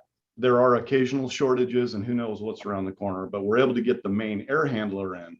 It's the outside unit that we're talking about that is so unpredictable and therefore makes the inside unit essentially just a energy consuming machine. And that's kind of why we're asking for flexibility on gas, because if you can get a gas furnace, you don't need an outside unit. It's a one size fits all. You wouldn't be able to cool the house in the summertime, but that's not the issue. It's about heating. So Russ, what this rule would do, would it allow you to install a gas furnace as the backup heat, as long as you're going to put in a heat pump? It's a completely different system with all the wiring and the plumbing and yeah, you would not be able to do that. And in addition, again, at the beginning, when you permit, you guys are right. You could do, you know, solar, you could do a windmill, you could do geothermal. I mean, there's lots of options, but we're also looking at the cost to the customer and what that looks like. And so, you know, there are ways to get around it, but again, it really comes down to the dollars to the consumer. All right, thank you, Russ. I still don't understand how the motion provides relief, but I guess if industry is okay. Al, floor is yours. That's all right. I got my question answered. Thank you. Perfect. Micah and Shell, you've got your hands raised. Are you ready for? And Phil, you've got your hand raised. Yeah, I've got one more question. How many homes are sitting out there right now designed for heat pumps that are waiting for something to happen? So Russ, can you give an answer just from what you know? Well, I know you can't answer for the state. No, I mean, just in our little market, we have, like I said, we have 20 homes that are finished with customers living in them with no heat pump. And we'll have about another 25 moving into November. Assuming we can still get our final occupancies. We do have one, like I said, one area where we can't get customers moved in, so we're at the mercy of a delivery. But we have about, I think company-wide, we have about 180 homes under construction that have been permitted with the heat pump situation that are under construction. Okay, Micah and Shell, you'll have the last words, and then I'm going to call the question. Okay. Just a curiosity for the C of O issue, would it be beneficial if we put some language in there that a C of O would be allowed to be issued or shall be issued if this is the only outstanding item? I know, I think Russ mentioned it, there are jurisdictions that want everything 100% done. So maybe that would be beneficial. But then also to his point, he indicated that there are several homes where he works where folks are already living in those, even though this component's not there. And I guess my question would be, then that would mean, in my opinion, my interpretation of the code is that they have heat, as heat is a requirement of the code. So I'm not sure how they'd be issued either a temporary C of O or something else if they don't have heat based on the minimum standards of the adopted code. So yeah, maybe the emergency language, the C of O language would be beneficial, but I'm open to this. I'm not, I'm trying to work with Shell here too in finding a balance, something flexible. So if that emergency, or excuse me, the C of O language says, hey, you jurisdictions shall issue some C of O if this is the outstanding problem, then I'd be more than happy to looking at an amendment to this proposal for that, if that helps for us. Thank you, Micah. Shell, you've got the last word. So if that was your intent and you'd like to put that forward as your amendment. Yeah, I think that aligns with what I was suggesting. And I guess I would assume, and this is a question for Micah or other building officials, that if we enact this emergency rule, that would direct building officials to, be able to provide the C of O even with only a partial system installed. Would that be correct? Or do we need to actually add that specificity? I think is what they're wanting is probably specificity. I guess, I don't know these systems that well. I apologize. I'm not technically versed in all these appliances that are installed, but my understanding is you're still having heat in the structure. It's just not the efficient heat yet until the complete system is installed. Is that accurate? That's correct. Okay, well, thanks. I guess, yeah, I'll amend my motion to include a more specific comment that a C of O or a temporary C of O shall be issued even with a partial install of the heat pump. Okay. Who was your second child? Micah? That was me, Micah. And so just to make sure, we're not adopting the emergency rule as proposed, correct? Correct. You're making your own. Okay, great. Then I will give that second. Okay, I'm going to call the question. I think we can do a voice vote. If there are questions, we'll do a roll call. All those in favor of the motion on the table, please say aye. Aye. Aye. Aye. Aye. Is anyone opposed? No. That's Al. Yes. Anyone else opposed?